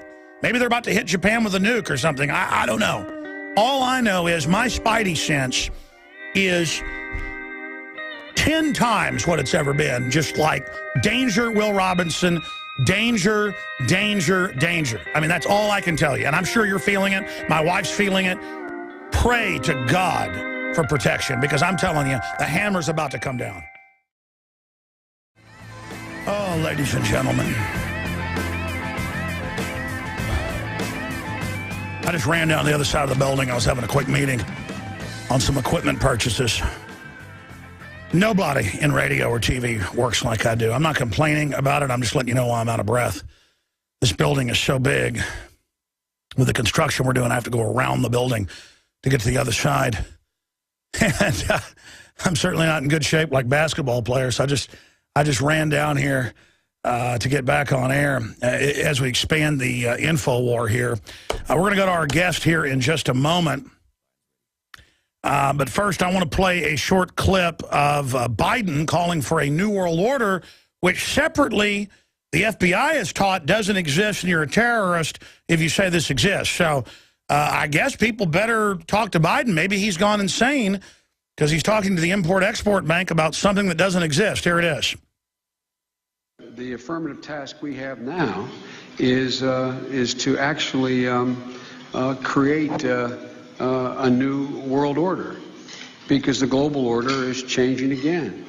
And the institutions and the rules that worked so well in the post-World War II era for decades, they need to be strengthened, and some have to be changed. So we have to do what we do best. We have to lead. We have to lead. We have to update the global rules of the road. We have to do it in a way that maximizes benefits for everyone, because obviously it's overwhelmingly in our interest. This is not a zero-sum game. It's overwhelmingly in our interest that China prosper, that Mongolia prosper, that nations big and large, east and west. We have to level the playing field so that American companies and workers can compete in the world, that the competition is fair. Okay, so he's talking about a new world order, and hey, that sounds good. Everybody, you know, is fair. Everybody's happy. Apple has plants that are the worst in China with people committing suicide off of them to the point they had to put suicide nets up. And meanwhile, the Democratic Party, to a great extent, and a lot of Republicans as well, are so dumb, they don't even know that clips are reusable. Here's State Rep out in Colorado. I just can't get over this thing. We got to ban over 15-round mags because you throw them away after that. You know, you can only use them once. The bullets are gone, like it's a disposable air freshener can or something. So a lot of it isn't they're just authoritarians. They are up on top. They actually believe Obamacare is going to give them free health care, when on record it's already doubling it this year, doesn't cover pre-existing conditions, sets up death panels, and was written by the insurance companies, written by Mitt Romney. I mean, it's all just one. When he says our interest, he means the big mega banks that want to get rid of the middle class. Here is this clip. Go ahead. I do think that we can pass those. And just very briefly, to your last question, what's the efficacy of banning these magazine clips? I will tell you, these are ammunition. They're bullets. So the people who have those now, they're going to shoot them. And so if you ban them in the future, the number of these high-capacity magazines is going to decrease dramatically over time, because the bullets will have been shot and there won't be any more available. Diane DeGette, Democrat from Colorado. And, I mean, how do you deal with people that really think the government's going to give them everything free forever and that it won't wreck the society? How do you deal with people that don't know crimes dropped 49% because of the proliferation of firearms? FBI statistics. How do you deal with people that think that GMO food is healthy and that there shouldn't be labeling?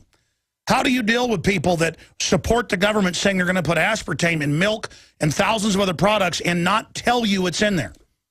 I mean, this is way past liberal conservative, folks. This is about common sense and a society gone mad. Now, you know, I've got InfoWarsHealth.com, and I like to every week or so get a guest on who's involved with the longevity products that I'm heavily involved with, the Beyond Tangy Tangerine, all of it.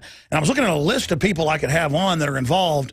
There's a bunch of really cool people we're going to be getting on very soon, including some, well, I'm just going to leave it at that. But I saw this name, I said, Mike Glenn, the Stinger. I wasn't even a big basketball fan because I didn't watch a lot of TV. You know, I'd watch the playoffs with my mom, who was a bigger sports fan than my dad of basketball. Well, my dad was always working too hard to get into sports. But I mean, I was a fan of the Stinger. I said, Mike Glenn. And then I went, wait a minute, I've seen him do interviews. And one time I was staying at somebody's house and read a few chapters of one of the books about, the real black history in this country and some of the amazing people that you never hear of. And then I was kind of in a quandary. Should I have him on about longevity and InfoWarsHealth.com, or should I get Mike Glenn on about his books, which I've ordered and I'm going to end up reading? Because I remember going, wait, I read part of one of his books and had to leave the book there. And because so many times you're busy, you don't finish a book, even though it was interesting. I didn't have time. I was visiting some friends a few years ago. So I wanted to get him on today about, also he has a basketball camp for hearing impaired children. He's just a really, really, really interesting individual, MikeGlenn.com. And he's the guy that got so many of the other big NBA people, like Theo Ratliff and others that we've had on the show, got them on the longevity products. And those testimonies are up at InfoWarsHealth.com. But these really are miraculous. But I don't have him on the infomercial. We'll plug it later in the hour and go to some of your phone calls here. But, Mike, it's good to have you on, the Stinger. So much. It's a pleasure for me to be on. Thanks for that wonderful introduction. Just happy to spend some time with you, sir.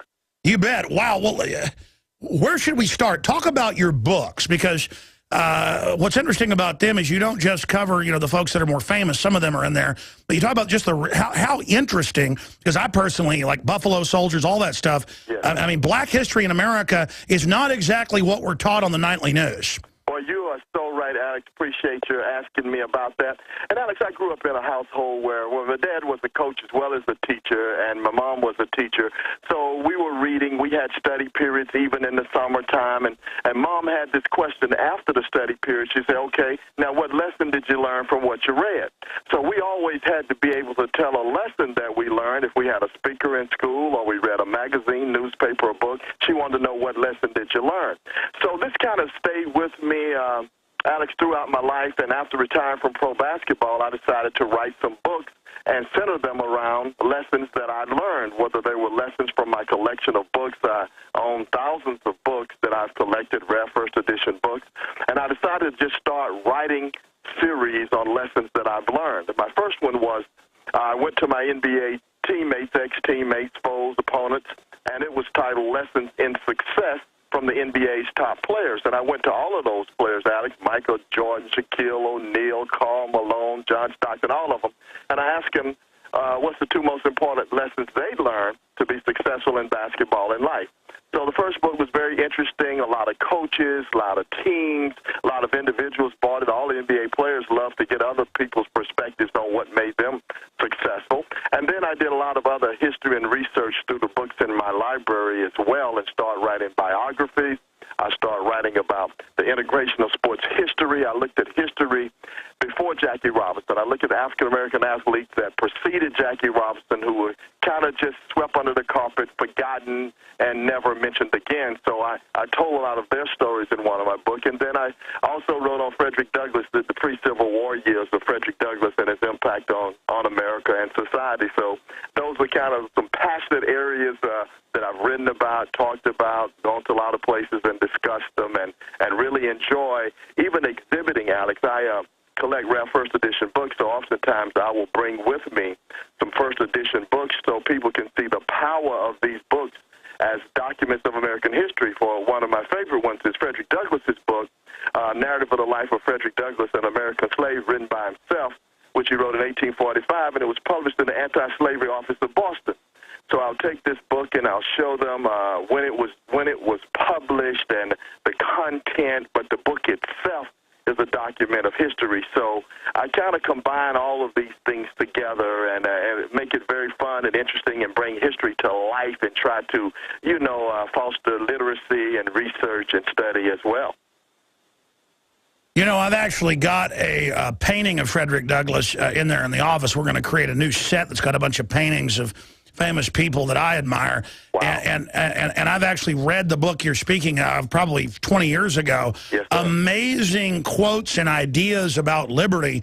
In fact, I paraphrase one of them. He said, liberty and freedom is never given. It's taken, it's demanded, to paraphrase that quote. Absolutely right. What a tremendous job. You're so right, Alex, and it's so worthy of everybody. It should be a must-read for all who haven't read it and in all schools as well, because he certainly was a proponent of that, fighting for liberty continuously and agitating and petitioning and understanding how freedom works and how things that are not for your freedom work against you. So one of his first speeches, as a matter of fact, my mom, one of her favorite quotes was this one that I've kind of carried with me, and I've labeled one of my exhibits that it was, as Frederick Douglass, as a young boy, about 8 years old, Sophia Old, who had, and her husband Hugh, had been the people that were in charge of him, had enslaved him, and she had taught him how to read at his request, and he learned a few things, and they were going to show her husband Hugh what he had learned, and all of a sudden Hugh said, "Hey, what are you doing teaching that slave how to read?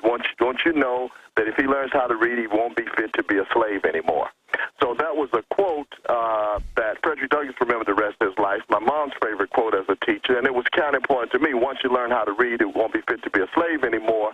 And it was a proponent of, he said that was the pathway from slavery to freedom was through reading and literacy and learning who you are, what liberty is. Mine as well. I mean, growing up, I happened to get into history books just because they were so action-packed every page. Yes, sir. And then if you know history, you know how humans act over and over again. So I can now recognize the oppression and the modern attempts at slavery today that are more sophisticated. Like I have all the Department of Education documents Wow. And they're in Charlotte Iserby's phone book-sized book when she was the head of policy there, where they actually planned to dumb everybody down so they could be brought into a collective. And they're now coming out saying, you know, the state owns your children and the state will control what you do. What's your view on the new authoritarianism we see growing today? I think you got some excellent points there, and I think that's why it's so important that we continue to read, to study, to learn, to look before the surface, because, Alex, you're so right. Everything is so short-term, surface, look at the top, keep it moving, short attention span, so people really never look below the surface and see the long-term implications and what this actually said and take time to dig deeper. I totally agree with you. I think there's so much of that in society today that everything, rather than being elevated, you don't have people in positions that can help elevate the thinking, the thought process that goes into progression. You have so many people all across the pages of the book that now are just talking, and there's really not much substance to it. So I think there is a dumbing down for sure, and even when you read from people of a century ago, you're, wow, look at how they wrote and thought. It was a lot that went into it, maybe more so than we see on a day-to-day basis today. Well, you're absolutely right about that. I mean, there's so many great quotes I just pulled up here of Frederick Douglass, but people might not get all they work for in this world, but they must certainly work for all they get. Yes. And then he goes on to say, this is a shortened version of it, power concedes nothing without a demand. It never did and it never will. Yes. That was one of his most famous ones as well. And, you know, he was just saying that you have to continue to work and to agitate and to knock down walls of resistance and to fight hard for what you want. And that, you know, it's a glorious quote that very, very well said by Frederick Douglass in 1857. So, yes, he has some fabulous quotes. I mean, all of his 3 books were just fabulous documents of American history, and good history books as well as just perspectives on liberation and self-empowerment. Mike Glenn, the Stinger, NBA legend, is our guest, MikeGlenn.com. Here's another one. The limits of tyrants are prescribed by the endurance of those of whom they oppress. You see, they want to break us now with the whole, you know, police state, the wars, all of it. Mike, what is your view on where humanity is today? Well, I think there's still, as long as there are voices out there, you always have both sides of the coin out there, and I think we have to be really diligent in keeping forth the positive voices on humanity, to break down barriers that separate people, bring people together, show a light of leadership in a progressive way that gives opportunity, supports working hard, achieving goals, believing you can do things, not allowing people to suppress you. Exactly, but see, Frederick Douglass talked about a real progression, meaning humans getting better. Yeah. What about the socialists that take the word progressive and have now created counterfeits? How do you deal with that? Yeah, it's not an easy thing to do, and you have to keep your voice heard. I think, Alex, you certainly, and the more we hear voices that show another way, a better way, I think through all these voices that it gives opportunity for people to find a best path. As long as they believe that they can do it, as long as they have the energy to fight, to push, to achieve, to learn, to grow, they'll create those opportunities. So that's one thing I do, Alex, whether it's through nutrition, whether it's through history, whether it's through deaf people learning to be assimilated into mainstream. I want people to know that they can empower themselves. They can have their dreams. They can live their dreams. They can accomplish things, and the self-empowerment. Well, Mike, that's what I picked up. That's what I picked up reading one of your books, is that I get the thrill out of teaching somebody something, or I get the thrill out of seeing people excel. Yeah. And there are just so many out there that are so pitiful, they think when someone else excels, that's bringing them down. And there are people that have excelled that think they excelled by bringing others down, and it's just really sad. Here's one more Frederick Douglass quote. Yes. The life of a nation is secure only while the nation is honest, truthful, and virtuous. But there's so many unhappy people out there, and I think they're unhappy because they're not building others up. Tell us about your foundation and the basketball camp, and how many folks that have been deaf or hearing impaired that you've helped. Well, thanks very much. much, Alex. Yeah, my dad actually started the sports program there at Georgia School for the Deaf before I was born, so he coached every sport they had there at the deaf school, and so I grew up loving basketball, and I would go to basketball camp, and I noticed that my deaf friends could never go. I spent countless hours at the deaf school. They had the dormitories there. I stayed in his classrooms, went to the dormitories, went to the gym, went to all the practices, and I noticed they could never go to camp. They were always sad. In the summer, I would ask them, did you guys go to basketball camp? And they said there was no camp. So, Alex, I kind of made a promise to myself that one day I would like to start a camp just for deaf kids, because I thought they deserved a chance to go. They were great basketball players. They loved the game like anybody else did. So why shouldn't they have an opportunity to live their dreams and go as far as their talents would take them? So when I got to the NBA, I talked about it at several places, and as a member of the New York Knicks, I started the nation's first basketball camp for deaf kids. This was 33 years ago. So I started a free camp. First, I had about 30 kids to come to that first camp on Long Island, New York at Milneck School for the Deaf. And then I started expanding it. Girls and boys and kids were coming from all across the country to this free camp, and it meant so much to them to have an opportunity to go to camp, to include, to be included, to interact with other kids, to meet pro NBA players, to come and sign autographs and take pictures. It was just the best week of their life. So I decided that each year I would have this camp, and I would dedicate each week to tell the students this will be the best week of your life. So all of our staff members, we tell them on the first day, welcome, we're glad to have you here. This is a camp for you, and our mission is for you to have the best week of your life. So each year I average from 80 to 100 kids, and you take that over the 33 years. Some years I would do 2 camps, one in New York and one in Atlanta.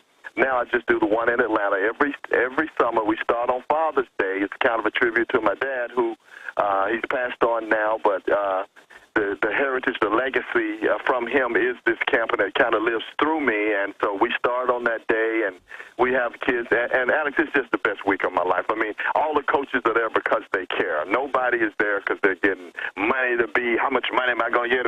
It's all about caring about the kids, giving them an opportunity, loving the game of basketball, and just having as much fun as you can with it. So it's a blessing in my life, and I'm just so blessed to have people like Longevity that support. We give them nutrition. Dr. Wallach has come in and talked to them about nutrition to help their health, help their game. So we expand them. Martin Luther King Jr., the third brothers come in, Andrew Young. I mean, we've just had not only basketball players, not only people in nutrition, but people from various walks of life, other sports. Roddy White, all-pro football receiver, came in and talked to us a couple of years ago. He said, I've never been to a basketball camp, and certainly never been to a camp for deaf kids, but it's one of the best camps I've ever been to. The kids loved him. I mean, just the hugs, the love, the real from heart to heart, Alex, cannot be beat. And so I think it's really a model, my camp is, where you got girls and boys. I have kids that can hear also. They have to come to the camp. I tell them, look, you may have a deaf coach, you can have some deaf teammates, but I want you to learn to get along with kids that are very different from you. They may speak different, look different, may not speak at all, but I want y'all to get along and form a basketball team, and we're going to play ball, and that's what we do every summer, and we love it. Wow, I tell you, people are blessed to be able to go to that. And it's another example of private individuals taking action, building their dreams, and helping others. Yeah. Mike Glenn is our guest. I tell you, when I saw that name on a piece of paper, I said, wow. He's doing interviews about health and the things you discovered with that. But I said, I want him on about all this other stuff that I knew you were doing. So the Stinger is on with us right now, MikeGlenn.com. And we're going to post this video of this radio interview of your TV viewer. You're obviously seeing it now, but for radio listeners, by tomorrow, we'll have this interview posted up at InfoWarsHealth.com. If you're a radio listener and want to be able to see the TV side. We're going to go to break and come back and talk about health issues, longevity. You were one of the people that got into it very, very early, and you've gotten so many other NBA people into it as well, because anything I promote is something I truly believe in. And longevity and the products at InfoWarsHealth.com are the best out there. But also, it funds our operation. Just like you were saying, longevity helping fund stuff for deaf kids. I don't think people know that Dr. Wallach's won against the Food and Drug Administration himself 3 times, with other lawyers 7 times. We've had some of those lawyers on. These are the famous cases that allow supplementation, period. And I just can't believe the type of guests we get on, but these guys never brag about themselves like Dr. Wallach and others. So we'll brag on them with Mike Glenn, the Stinger. Straight ahead, I'm Alex Jones. Well, we've got the Stinger on with us here. Mike Glenn, a very famous NBA player. For those of you that don't follow the NBA, like I didn't follow it much, and I always like watching the Stinger. But I guess people like the guy that's a little bit smaller than everybody else who's kicking their butt. I think that might be what it is. Is that why you were so popular, Mike? Yeah, that's part of it, man. The little guy, and I always shot the ball so well from the outside. That's how I earned the nickname, the Stinger, Alex. So, and then I played the game like you try to live. You just play it as an expression of who you are. So played hard and played fair, and, you know, I think people like the way I played the game, too. You've got a film coming out that just won a big Christian award, and you're going to be doing screenings on that. The system obviously doesn't want films like this out there, but it's got some really good reviews. Tell us about that. Yeah, thanks very much, Alex. It's called The Spirit of Love Movie.com. The Spirit of Love Movie.com. And it traces my growing up around deaf kids, and then it goes all the way, goes forward to my running this basketball camp for deaf kids, kids coming in and different personalities and characters, and going through the camp and having an all-star game at the end where we play against very good kids that can hear and talk. So it's a great movie. I mean, so many great messages of sharing, inclusion, and it's like the film says, The Spirit of Love Movie.com, the Mike Glenn story. So we were in Texas during All-Star Weekend at the Texas Christian Film Festival, and we won the most inspirational movie of that festival. And then we have 4 out of 5 doves from that rating agency as well. So right now we're doing screenings. We're looking for the right distributor. My producer, Dollar is out of Denver.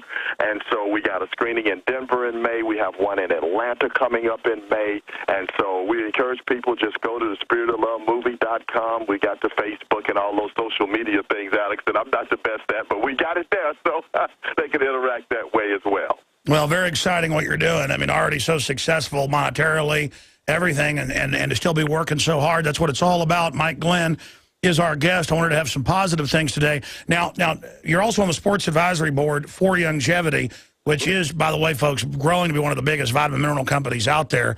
And that's why I chose them as a sponsor a few years ago, because I'd seen amazing effects here on crew members, even though it's not advertised as weight loss, losing 97 pounds, myself and stamina, because I'd gotten out of shape doing nothing for about 10 years. My mother, triathlete, just says it's incredible.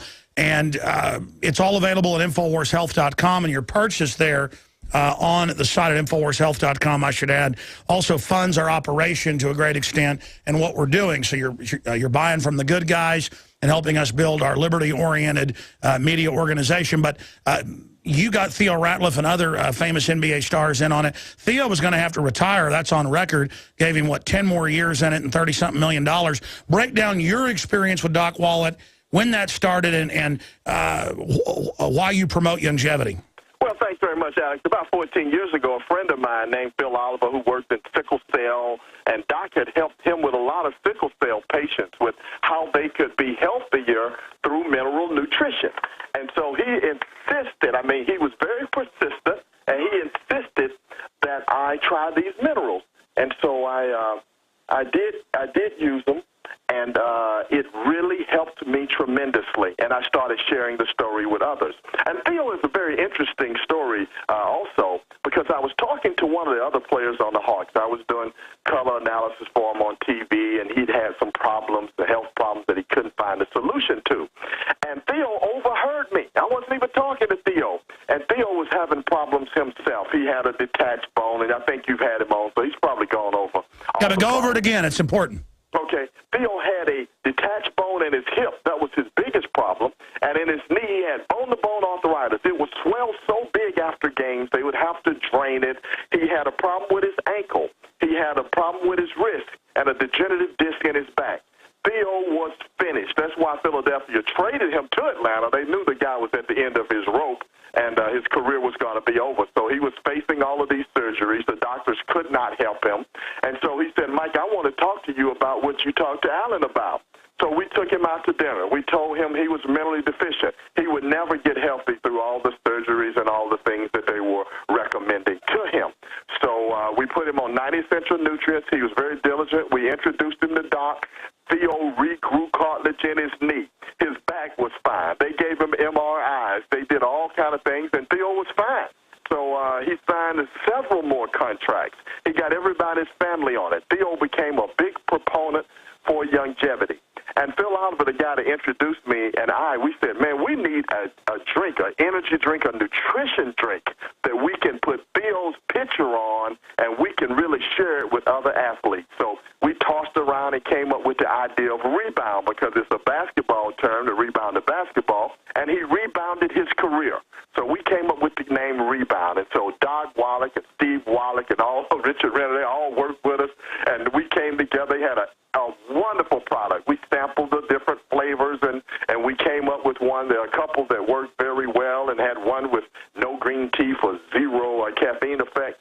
And from there, Rebound hit the market about 7 years ago, and it has not stopped. It's just grown like wildfire. And Alex, I'm so appreciative of you also furnishing this voice to be heard about nutrition, about Rebound. We've seen instrumental growth. Other NBA players are taking it, other football players, baseball players, little leaguers. Everybody is beginning to see they can have a real nutritious advantage. That's what athletes live for. We live for that little bit of difference, because that's the difference. Well, take Gatorade. Gatorade's got 3 ingredients, longevity products, up to 90. Yeah. And I mean, here's the bottom line. I don't promote things that I don't believe in. And, you know, I told people buy silver when it was $4 an ounce, and it's gone up to 50 at some points, 30-something right now. I said get gold when it was, you know, $300 an ounce, and it's gone as high as $2,000. You know, the point is, I really promote what I personally decide to do. And they, I mean, my dad's an oral surgeon and a dentist. He knows a lot of other physicians. He's in healthcare management, not just in dental stuff. And he says doctors are seeing classical scurvy with people that are on fast food diets and, you know, don't get the green leafy vegetables. No one will tell them you've got scurvy.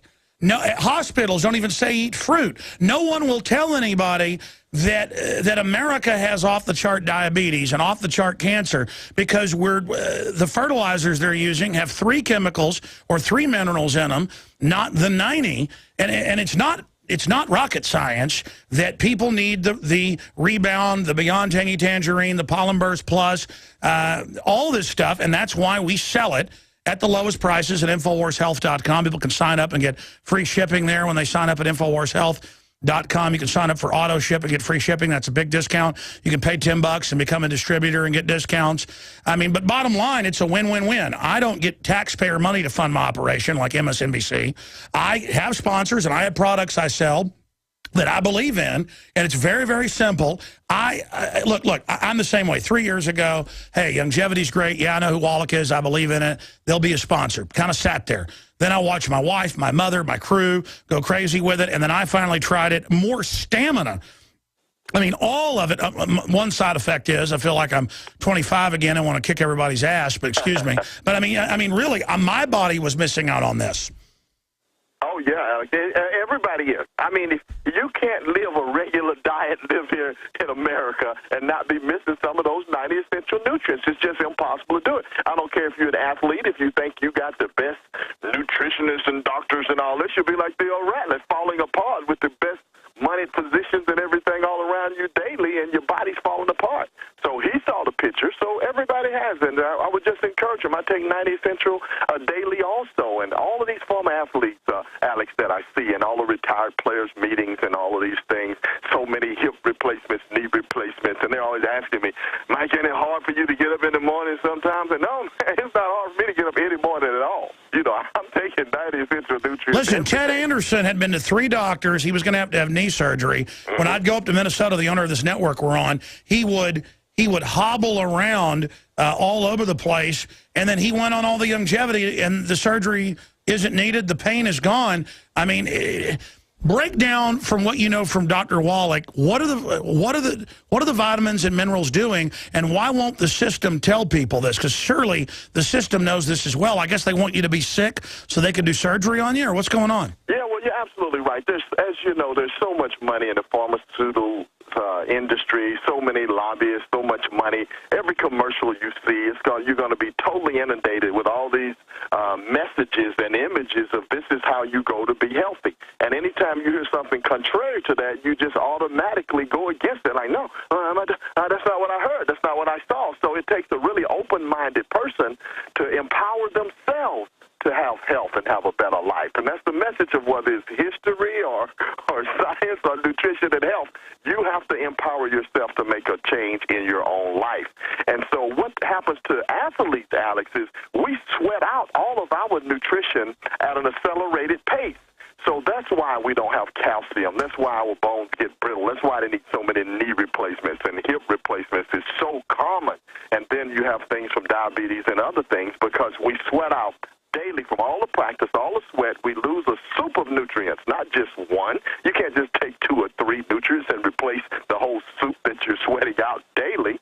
And so we have to get this message to athletes when they take it, when they rebuild. We just do it at an accelerated pace. Everybody's going to happen.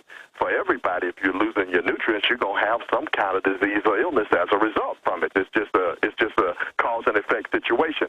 So now we get a lot of athletes to understand that you have to really. So I have to take it twice a day. I'm still working out. I'm still maintaining. I'm still very active. I'm the analyst for the Atlanta Hawks, so I'm traveling all over the place and doing a lot of work like that. So like Dr. Wallach, man, Doc is like the best athlete. I tell him the only doctor I know better than Dr. J is Dr. Wallach. So we have athletes on it, and they're seeing the results. By the way, meeting him in person and knowing, what is he, 72, 3, something? That's right, in his 70s, yes, sir. I mean, and the guy looks like he's 55. And acts like it. He looks in an accent, man. He keeps moving, lecturing, doing over 300 lectures all across the world, and showing that energy and that the charisma and the personality to keep this wonderful company going in the direction that it should be. It's amazing, and again, being a quote my own salesman, to get to promote liberty, everything. Yeah. It's so easy to sell the truth. It's so easy to sell what you believe in. I mean, I couldn't imagine people out there that are selling things they don't believe in. I mean, it's so simple. Longevity really is miraculous products, and I hope people will go to InfoWarsHealth.com. I hope that they will take action. The toll-free number is there on the site, because I just want to challenge people to try the Beyond Tangy Tangerine, the Rebound, the Pollen Burst Plus, all of it, the Ultimate FX, the Alex Pack, all of it, because once you actually try it and then make yourself continue to take it for a few months, if you don't see dramatic response, I'll eat my hat. The toll-free number for folks that want to call and ask any questions or sign up for the free shipping is 888-789-9277. Or again, the number is on InfoWarsHealth.com, 888-789-9277. Now, I'm here ranting and raving with the famous NBA player, the Stinger, who I know was everybody's favorite when I was growing up, because we all like seeing the little guy sit there and get around all the big guys and make all those impossible shots. Anything else you'd like to add about longevity before we move on to fatherhood? I know that's one of your favorite topics. Yeah, well, absolutely, Alex. And I think you hit on it, hit the nail right on the head. And you mentioned some outstanding products. And this company is built around the core essential products are minerals. And if some people don't have a ton of money, and that's what we tell them, look, you can just get some plant-derived minerals, some cherry minerals. They're only $20-something a piece. But you start with that. And once your mind and your body has been expanded, you're never going to go back. You're never going to go back to living without the nutrition. It's going to keep you healthy and energetic and moving forward. And people are going to be asking you, why are you feeling so good? What are you doing? I mean, it will show. And a Rebound product gives you energy. I mean, healthy energy, not just caffeine and taurine. It gives you nutrients that will give you the energy. And what I like to tell people, too, Alex, energy is attractive. I don't care if you're a male or female or an athlete. When you see an athlete running with good energy, you attract it and you keep your eye on them. I don't care if it's a lady's walking, she's got that pep in her step and she's moving and she's got energy. That is what is attractive. The complainers, the whiners, that's not going to be attractive. It's not going to propel you forward. So get the nutrition, get your energy, get your health back, and then you can be what you're supposed to be. You've empowered yourself to move forward. Absolutely. Now, not only you're out there helping deaf kids, not only you're out there helping people with nutrition, to spend a few minutes about, in closing, about your father, because there's such a war on fathers, a war on masculinity in this country. And so let's end it talking about fathers. Absolutely. Thanks very much, Alex. Boy, you sure hit all my passionate areas, man. We have one mindset there. And I like to see that. I like to promote fathers. There's so many fathers like my father that had a huge impact on my life. Introduced me to sports, introduced me to deaf culture, left me a legacy. All I had to do was plug in and keep it going. The power, the energy, the foundation was already laid for me. There's so many fathers like that. Just last night on the Braves game, they interviewed Mr. and Mrs. Upton. And Mr. Upton played at Norfolk State. He was an All-American baseball player. He's a scout now for one of the teams. He has two sons that are playing for the Atlanta Braves. He has B.J. Upton and Justin Upton. And a couple of nights ago, they both homered in the last inning to win a ball game. And here this father was who had all but created this. I mean, this father had created two sons that were playing Major League Baseball at a tremendously high level. So when you have that kind of love, that kind of support, that kind of direction, it can lead you to so many wonderful things. So we have to recognize them, Alex. We have to take time to thank these fathers and recognize these men and encourage others to do likewise. There are countless examples around us. We just don't always recognize them and pay homage to them for the outstanding work they've done. Well, sure. I mean, if you look at the collectivists and the socialists, they want the state to be the dad. I read a Hitler quote about that yesterday, and they say if you build up fathers, you're tearing down single mothers. Single mothers do some incredible stuff, but you're 4 times more likely to end up in drugs or in prison if your dad isn't there. And so even if things aren't perfect, it still doesn't matter. Having the dad there is what it's all about, and it's like, you know, having 4 wheels on a car. The dad's 2, the mom's 2. You've got to have those 4 wheels, and that's why fatherhood is under assault, and you just can't argue with the results of having a dad at home. You're absolutely right, man. And you're right. It is an assault on him. I mean, I even see cases in society that I'm very much familiar with. You saw Michael Jackson's there. They will always be kind of negative. He was too hard on Michael, this, that, and the other. He created the greatest singing group, maybe in the history of the world. And his son, tremendous. And you look at Venus and Serena and what their dad, who had this dream that he could raise 2 daughters that could be great tennis players, and he went about doing it from looking at a video. So there are tremendous things that these dads are doing, and there are always people trying to put them down. So I totally agree with you, man. The fathers play a very, very important role. We start our camp on Father's Day. We acknowledge that right off the top. We have some dads that come who are coaches that are doing tremendous things. And the last thing, I got this one former pro player, Derek Anderson. He was homeless, man. He had a kid at 15, raised his son. I want to hear this. Hold on. Let's go into the next segment. Then I'm going into overdrive, folks, to take your calls. And we have another guest in studio. Stay with us. The Stinger is our guest. We'll be right back. You know, a lot of times the truth is looking at you right in the face. If you look at animals, deer, cows, you name it, elephants. I've seen this on TV in Africa. They'll reach with their trunks way down into the mud and find the minerals and eat them. And you'll see deer go up to certain rock formations and just sit there eating, chewing on rocks. And you're like, oh, the deer are crazy. No, their body knows it needs minerals. And the old-timers, and this has just gotten bigger the last decade, you can get it in Himalayan salt, some of the trace stuff. You can also get it in some of the clays. But the old-timers across the board knew, especially when women were pregnant, that you were supposed to eat clay. People, oh, look at the old-timers eating clay. They're crazy. It's the real wide-spectrum minerals, and I'm done plugging that. We're back on fathers with the Stinger, Mike Glenn. Mike, finish up your point about the guy that was homeless. Yes, Derek Anderson. Derek Anderson was a homeless young man, and he had a son. And at 15, he worked 2 jobs to raise this 1-year-old son, and often he would sleep in the gym. But he was so determined to be a success, practiced ball, got a scholarship, went to University of Kentucky, won a national championship, played in the NBA, and that gym that he slept in from being homeless as a 15-year-old is now named after him, and his 1-year-old son that he was taking care of now works with him as an adult in his business. of examples that the father can be, and I see it oftentimes, and we don't hear about it. He's the kind of person that comes to my camp that tells my deaf kids that they can be successful, and he's an example of that fatherhood starting at age 15 in those kind of circumstances to be a tremendous success. National championship, NBA champ, Olympian champ, Derek Anderson. So outstanding young man with a new book called Stamina out. And I just wanted to praise him as well, since you mentioned fatherhood and what a tremendous father he was and is to his son. Well, it was Hitler that said, first you've got the women, first you get the women, then you've got the children, so follow the men. And socialists, authoritarians, fascists always target the children and the women and try to remove men out of the equation. And we're seeing that happening today, and that's why the work you're doing, Mike Glenn, MikeGlenn.com, The Stinger, NBA legend.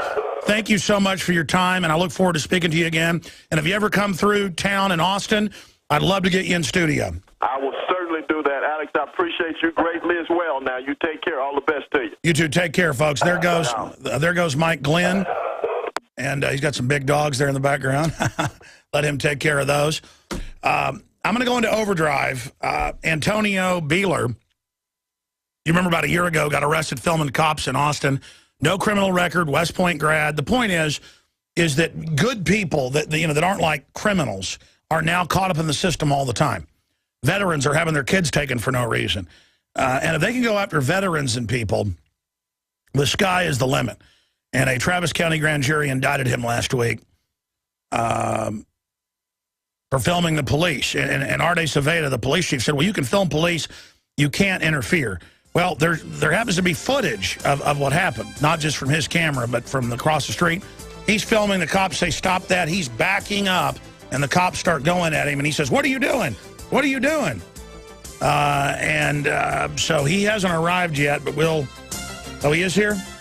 He is here? Okay, good. He just got here right on time. So what's going to happen is I'm going to take your calls for a couple segments while we get this set up. Then he's going to be coming in. We're going to Overdrive, internet only, Infowars.com, video streams at prisonplanet.tv. Back tonight, 7. I'm hosting the Nightly News.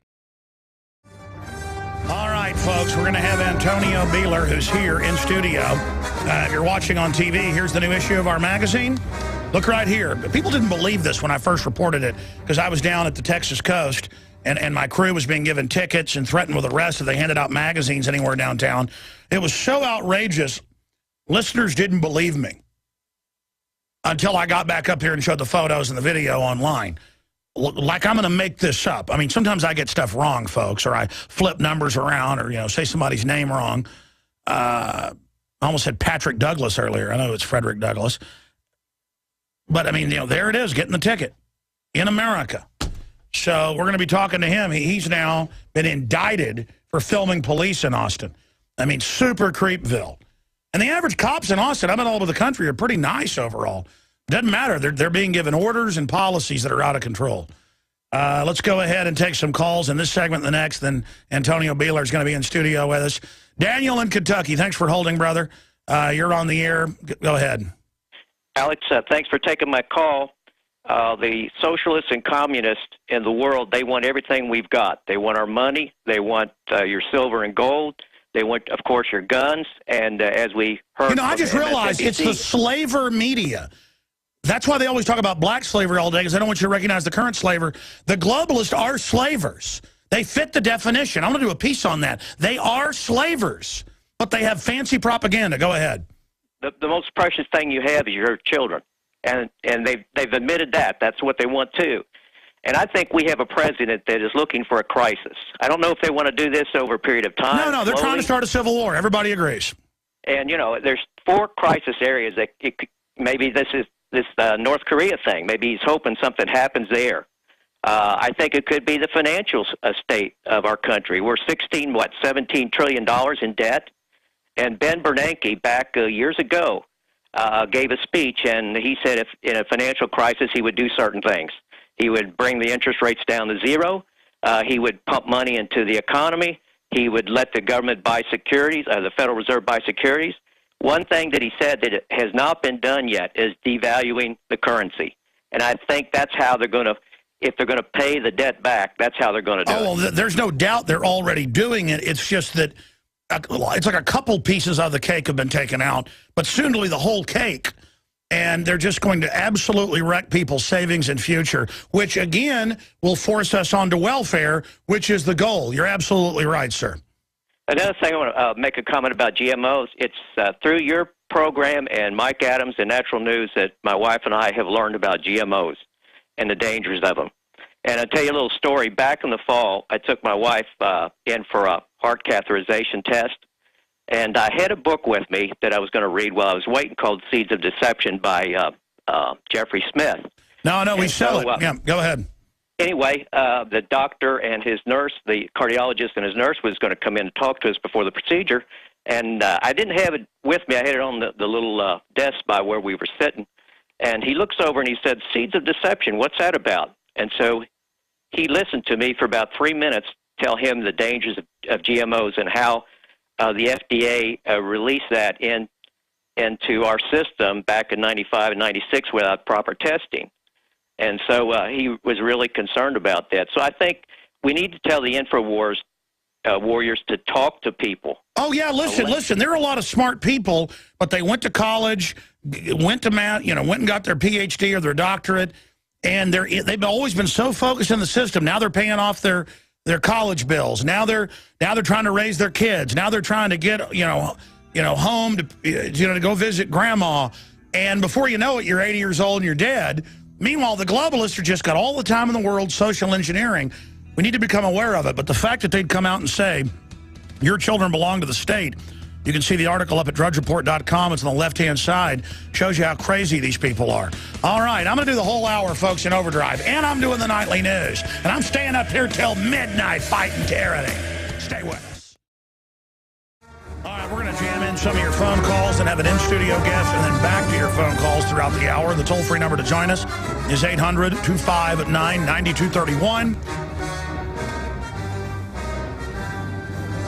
Wow, we've got some amazing headlines here. Experiencing an erection of collectivism lasting 4 hours. Stop watching MSNBC. That's a funny John Rappaport headline. Ron Paul launches homeschooling program.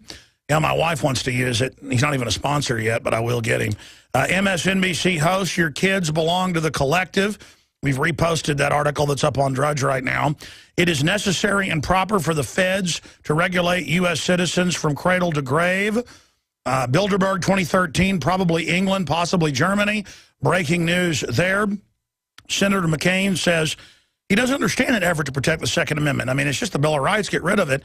New DARPA robot looks like a human. ATF to spy on gun owners via massive database. So I can finally relax into the fourth hour here. I was so angry today. Just so pent up over what's going on because I'm an extremist that I could barely even do the show. Let's take a few calls. And we've got our guest here in studio. Not only can you not hand out magazines or have an InfoWars bumper sticker in Austin, according to South by Southwest that command the police, you cannot film police now. So they're not going to like 300,000 bumper stickers that are going to be in the next magazine. That's 300,000 that are going to be hitting the streets in Austin. To be posted in legal and lawful areas, like on your own private property. But that's my answer. You don't like it? Take this. And if you give me a problem, it'll be $1 million next. Okay, let's go to Terry in Florida. You're on the air. We're not going to be pushed around anymore, folks. Terry, you're on the air. Welcome. Hey, Alex. Thanks for having me. Thank you for holding, brother. Go ahead. God bless you. I have ordered some magazine a week ago, guys. You guys sent me so many, more than I ordered, and I appreciate it. And I have my fiance passed them in school. She works at a school down there in the college. She passing them out. Well, let me give you a secret. Let me give you a secret. We get thrills like Johnny Appleseed planted apple seeds and Santa Claus brings presents. We like spreading info around. You understand? That's what we're looking for. That's what floats our boat, that Marilyn Monroe. Sorry.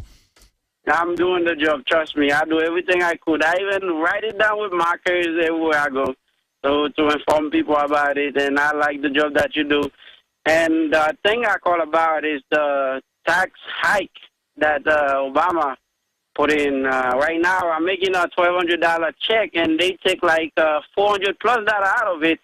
and I'm forced to get insurance. And now my tax preparer was told me if I didn't have insurance next year, I would have to pay a $400 plus penalty on my tax. Yeah, actually, I think that's going to be every month or so. It's $5,000 a year penalty, depending. And they got some waiver where it's only $2,000. It doubles the premiums already this year. It's meant to bankrupt everything. And of course, payroll tax went up for poorest Americans. I mean, it's just brutal. But again, only fascism with a collectivist bent. Fascism generally is collectivist at the grassroots. It could only come with a fake liberal, with a Peace Prize. It's all part of a sick joke, psyop that's going on. So, Terry, good to hear from you. Thanks for holding. Shirlea in Alaska, you're on the air. Welcome. Hi. Hi. My name is Cerilia. Cerilia, very pretty name. Hey, I'm a redneck from Texas, man. I can hardly talk. I love it there. I went there actually twice. Well, listen, you're on the air. Go ahead. And talk about everything you were talking about earlier. Fathers are important because a house divided cannot stand, and that's exactly what they're doing. And that's really sad because I didn't grow up without a father and went through all the hardships. So that was true. And then nutrition is true when you're talking about people eating clay. It's a thing called pica, and it's where people have like mineral deficiencies, and they'll start eating things that aren't food. Yeah, that's what animals do, from squirrels to grizzly bears. That's what they do. But again, that's because they're extremist conspiracy theorists. And so that's why we promote the longevity products at InfoWarsHealth.com, because being healthy is a revolution against these tyrants. Thank you so much for the call. Let's talk to Solomon in Colorado, where the state rep there believes that clips are disposable. So you have to get rid of ban the clips so that there aren't any more clips out there. I mean, that does give us an idea about our enemy, folks. They are dumber than dirt. Go ahead. You're on the air. Hey, Alex. Thanks for taking my phone call. Big fan of yours, man. Appreciate what you do. Thank you. You know, I was just listening to you earlier, how you were talking about people don't see the evil going on. Well, Bible says that we're going to be living in days where good is called evil and evil is called good. And I really believe that we're in those days, Alex, and people just don't want to see what was going on. By the way, Fox News on their radio section posts stuff that basically comes from Infowars.com. It should be top Fox News, CNN, everywhere, that the Army manuals, clearly Southern Poverty Law Center, I can tell the typeset, the graphic is from one of their previous graphics. I mean, I see this all the time. I know who it is, saying, quote, all Catholics are extremists next to Al-Qaeda. And then evangelical Protestants. I mean, but see, it's not even a big deal now. It's like, the state owns your kids. You will take shots. The TSA will be on your highways. We're buying billions of bullets. And Christians are terrorists. And it's not even a news item. You see, I mean, that shows you how deep into this crazy Orwellville we've gotten. Well, and the sad thing about it is America is asleep, and the church is asleep just as well. And, you know, I've seen where Obama wants to try to stop Social Security now. And, you know, it's really sad especially for elderly who have worked all their lives for Social Security, and now for our youth because they have nothing to work for. The model of the health care, the way it's written, now they admit the death panels now. Have you noticed that? Of course, it was written by insurance companies to make you buy a product, and then they can adulterate the product. It would be better to have a pure socialist system of health care than this. But see, socialism wasn't created by angels. And I'm not saying socialism's good. I'm saying better than this fascistic system that they call socialist. It was created by eugenicists that want to control society and want to reduce the population. And so you've got these fools. I mean, it makes me physically ill calling into talk radio going, because I've heard them, oh, you're just mad that Obama's giving us something free and redistributing wealth, when he works for the big 6 mega banks, absolutely sworn to destroy this culture and this society. Thank you for the call. Now we're going to go to our guest till about 40 after. Then I'll go to Mike. Then I'll go to Steve, Chris, Nelson, and others that are patiently holding. But let me show TV viewers that are watching this Austin, Texas government press release This is the office of the police chief. You guys can just document, Cam, and I have it right here. Statement from Chief Art Aceveda regarding Antonio Buehler grand jury indictments. He said, we appreciate the thorough investigative and review process where they told you to drop your case against them. Antonio Buehler joins us as a political activist in Austin, Texas, most well known for his activism in police accountability, which stemmed from his controversial arrest in Austin on New Year's Day 2012 after he witnessed a woman he alleges was being abused by Austin police officers. His activist work is funneled through the Peaceful Streets Project. He founded with the help of other local activists, and that's why they're now indicting him. He is a West Point graduate and airport ranger, qualified former military officer with tours in Kosovo and Iraq. He also works as a teacher, homeschooling specialist. That's terrorist. Man, that's really, you're a veteran, too. That's the worst part. And college and MBA admissions consultant. During the breaks, you're out here doing that. AntonioBuehler.com is the website. We'll put that up on screen for folks. We're going to skip this break because we're in overdrive right now. I got to tell you, here is the magazine where our reporters, for TV viewers out there, other folks can just go to Infowars.com and see it.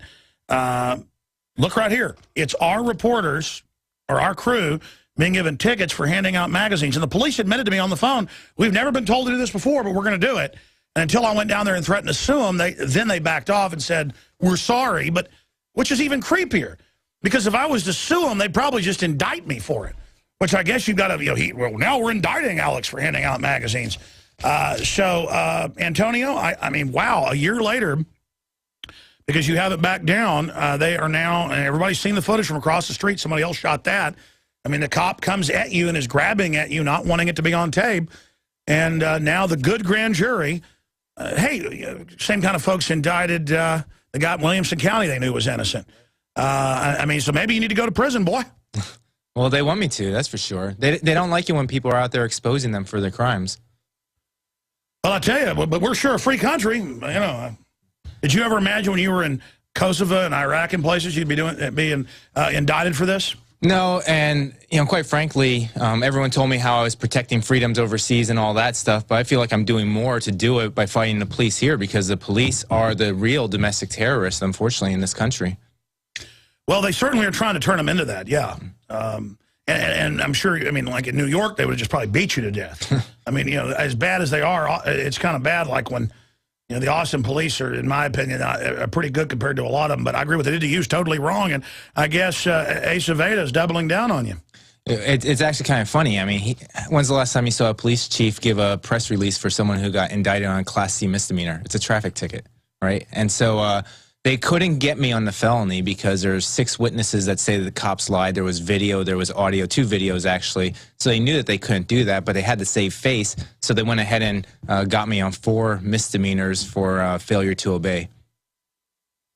Failure to obey the order of a police officer. But the message, the way the media said was, you're allowed to film, but you got to obey and not film when we say.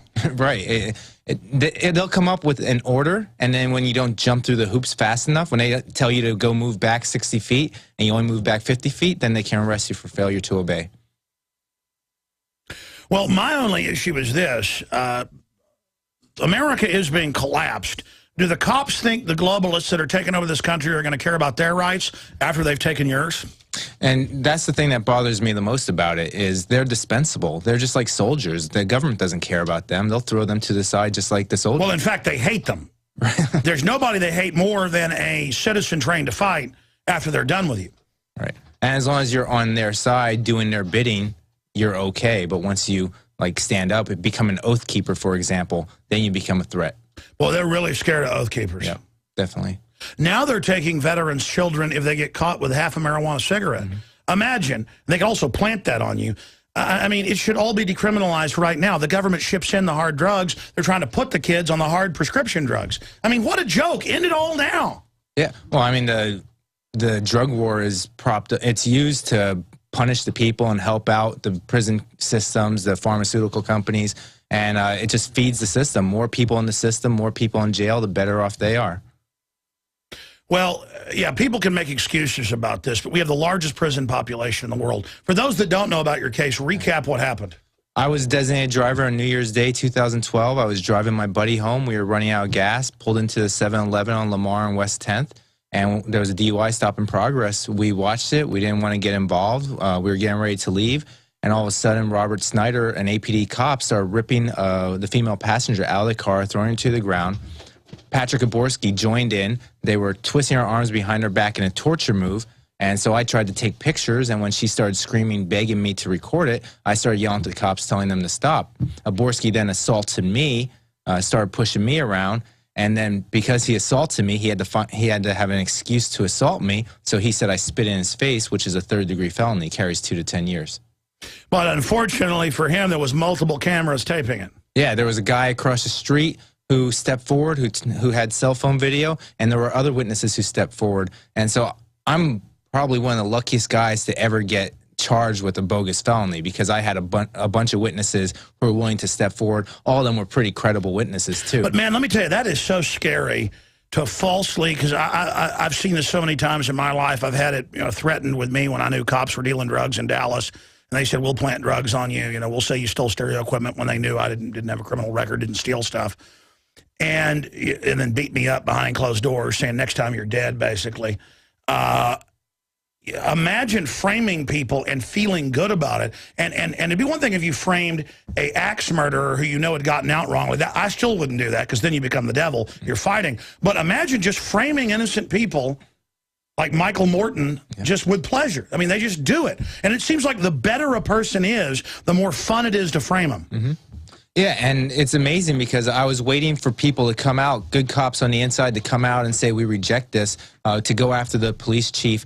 But Internal Affairs, the police chief, Anthony Hippolito, they all lined up and supported this this cover-up. It was essentially a cover-up, and they were willing to destroy my life and Norma's life in order to protect this corrupt cop. It was disgusting. Well, I could sit here and show cops doing horrible things every day on this show if I wanted to demonize police. But there is a culture in government of unaccountability. I mean, it's like the state police that put their hands, the two sisters, in their bodies. I mean, you could see the woman foisting her hand in the vaginal area, then into the other area. And the state police said, well, that's normal. This is our new thing. And I was like, whoa, I'm not going to go along with this. I mean, you're not doing this to my wife and children. And then everybody freaked out about it. So now they've indicted the police that did this. But the head of the state police, and before that, the local commander, defended it. It shows they're really getting out of touch. And the only reason that became an issue was because the Dodds were willing to come forward with a lawsuit. If that didn't happen, No, the state police said we do this all the time. Right. Not only is it illegal to do a cavity search without a warrant or an emergency, the same glove. Yeah, it was disgusting. But not only were 2 girls, 1 glove. Exactly, and both front and back. It completely. Yeah, let's show that, folks. Can you show the women state police do cavity search of women? And the thing is, Hellerson and Farrell, those were the 2 cops. They were the ones who did the deeds, but everyone in the chain of command, the entire Department of Public Safety, rallied behind those guys. Not one cop came out and said, this is wrong. Well, I mean, that's what the blood draws are all about. They know the beer's there. Sit outside the liquor store. Sit outside pull them over. No, they don't do that. They want you to go drink, and they want to put you in jail for 2 beers instead of going after people who are drunk, reckless driving. You don't need drunk driving charges. Reckless driving is a felony. But no, we're not going to people for reckless driving, which we had on the old code, because it's reckless driving regardless. Now it's 2 beers, you're going to go to jail. And I sat there, I'm not even going to say the guy's name, but a well-known cop. I sat there in a restaurant with my children a few weeks ago and watched him drink tequila shots and beer. And it just so happened I then came out of the movie theater after he did. It was a restaurant by it. Yeah, you can just roll the video. Yeah, there it is. And I watched the guy go out and get in the vehicle. Now, I'll be honest. I think the guy had a couple beers, a couple tequila shots. He's a big guy. I think he could drive fine after 2 hours. But I'll guarantee you, if they made him blow, DWI. Right. And if it was someone that didn't have the magic costume on, they would get arrested for that. Well, exactly. But my whole point is the heaviest drinkers I know are cops. How do they sit there and pull somebody over and then they blow a 0.9 or whatever, and then you go to jail? It's all, and now they take your kids. Now, I mean, it's any way to get us in the system. I'm seeing cases every day where pot smokers are having their kids taken. Yeah. I mean, that's basically revolution time right there, when the cops want to stick their fingers in your butt. I mean, I'm sorry to use that term for listeners, but I mean, you know, this is Twilight Zone. I mean, I worked as a large animal vet, and when we would do exams on cows, the vet would change his glove every time. Mm-hmm. A cow gets better treatment than we do. How does TSA do that? Well, they're the government. And the problem is that people have this inability to separate the government from people. If people can't do it, if it's a crime when a person does it, and then all of a sudden when that person has authority from the government, they can do it, you know, that should be a problem. People shouldn't say just because you're a government employee, you can commit these crimes. But we live in a society where authority is everything, and people think that you have to give respect to people, and therefore those people in positions of authority have the right to commit crimes. That is completely backwards. In the old days when this country was trying to follow the Bill of Rights, if you did have a uniform, you had to be commissioned by Congress to even have a uniform in the military. That's why they didn't want police to wear uniforms, because they're like, that's the military. But New York started it first. You had guys in suits, and let me tell you, they better behave themselves or they were in trouble, because people knew you've got to keep that authority in check. It's called a servant, not an official. Right, and I would love to go back to the days when they were public servants. Well, again, for me, the biggest thing is, I've seen the video, is you don't spit on him. And the fact that he'd try to put you in jail for, what was it, maybe 7 years if he'd have got you? 2 to 10 years. Yeah, so the average is about 7, I was reading. So 7 years in jail, and they would sleep good, sending you to jail because you didn't follow his orders. Right, to teach me respect. And he told me when I was in the truck, and it was just me and him, he said, you don't F with police, you F with the wrong cop, and now you're going to F and pay.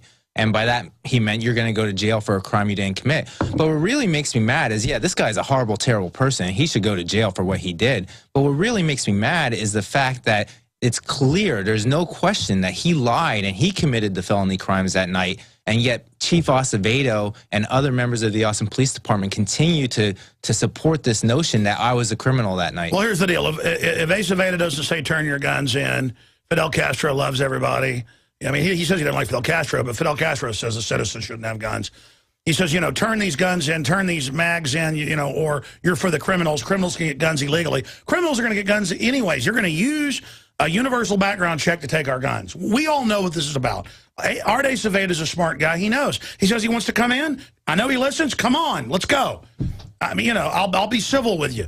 And you know, he's a smart talker. But let me tell you, if he doesn't do that, the police union will have him out. Oh, exactly. So I mean, all it is that, yeah, our local gang is not as bad as other gangs on average, but they are still a gang. Right. And look at New York. I mean, I've talked to Austin cops that have asked directions of New York cops, and they scream at you. I've seen them do it to tourists with little kids and a family. I mean, no respect for themselves, no respect for anything, on just a wild power trip. The cops in New York smoke cigars on duty with their hats on sideways. What does that tell you?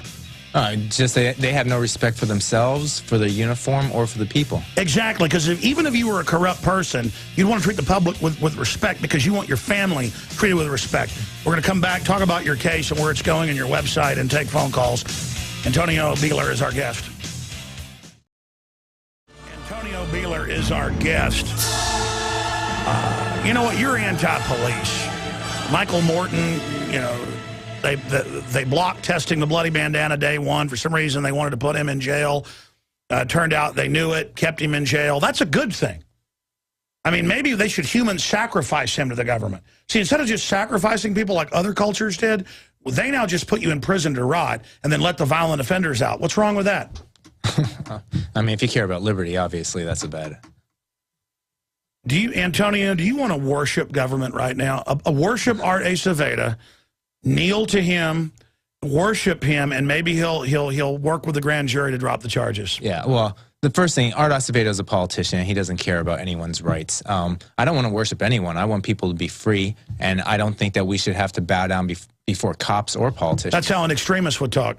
Yeah, exactly, and that's what we are. We are extremists. They paint us as extremists. Southern Poverty Law Center that you were referencing before, anyone who even invokes the Bill of Rights is an extremist.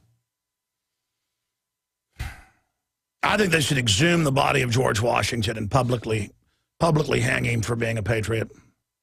Okay, and Thomas Jefferson too? Well, they're all terrorists, exactly. Like, I think you're an extremist. No, seriously, I'm being sarcastic, obviously, before the news picks that up. What do you make of all this? Is it just now America's about licking government boots? And where is your case going currently? Well, so we'll fight these stupid charges, and Norma was indicted as well on resisting arrest, even though it was illegal arrest. So we'll fight these, and then we'll go ahead and we'll file 1983 civil rights lawsuits against the cops. But I don't have any faith in the system working to protect me or other people. So we're going out and doing direct action. We're trying to expose the cops, the criminal cops, for what they do, videotape them, share the stories of abuse, and try to change the culture in America where people stop automatically worshiping authority and they start asking questions. And when they see a cop doing something illegal, they call them out for it. That's actually an idea. We could have, like, let's say, scarecrows, like images of cops out there, and then it'll be mandatory that when you see one, that it's a felony if you don't get out and worship just the uniform. Or we could just put a bunch of scarecrows with people with cameras in their hand and just terrorize the cops. Well, my whole issue is I run into a lot of Austin cops, and they say they're pro-Second Amendment, pro this and that. I mean, when they were giving tickets out to our crew under orders, later I went down, they all were like shaking my hand and going, oh, we think it's bull as well. And we went to the higher ups and said, you know, is this right? And then they said, no, don't do it anymore. My point is, why do they need to be told you don't have to do this? I mean, give people tickets for handing out magazines in downtown Austin.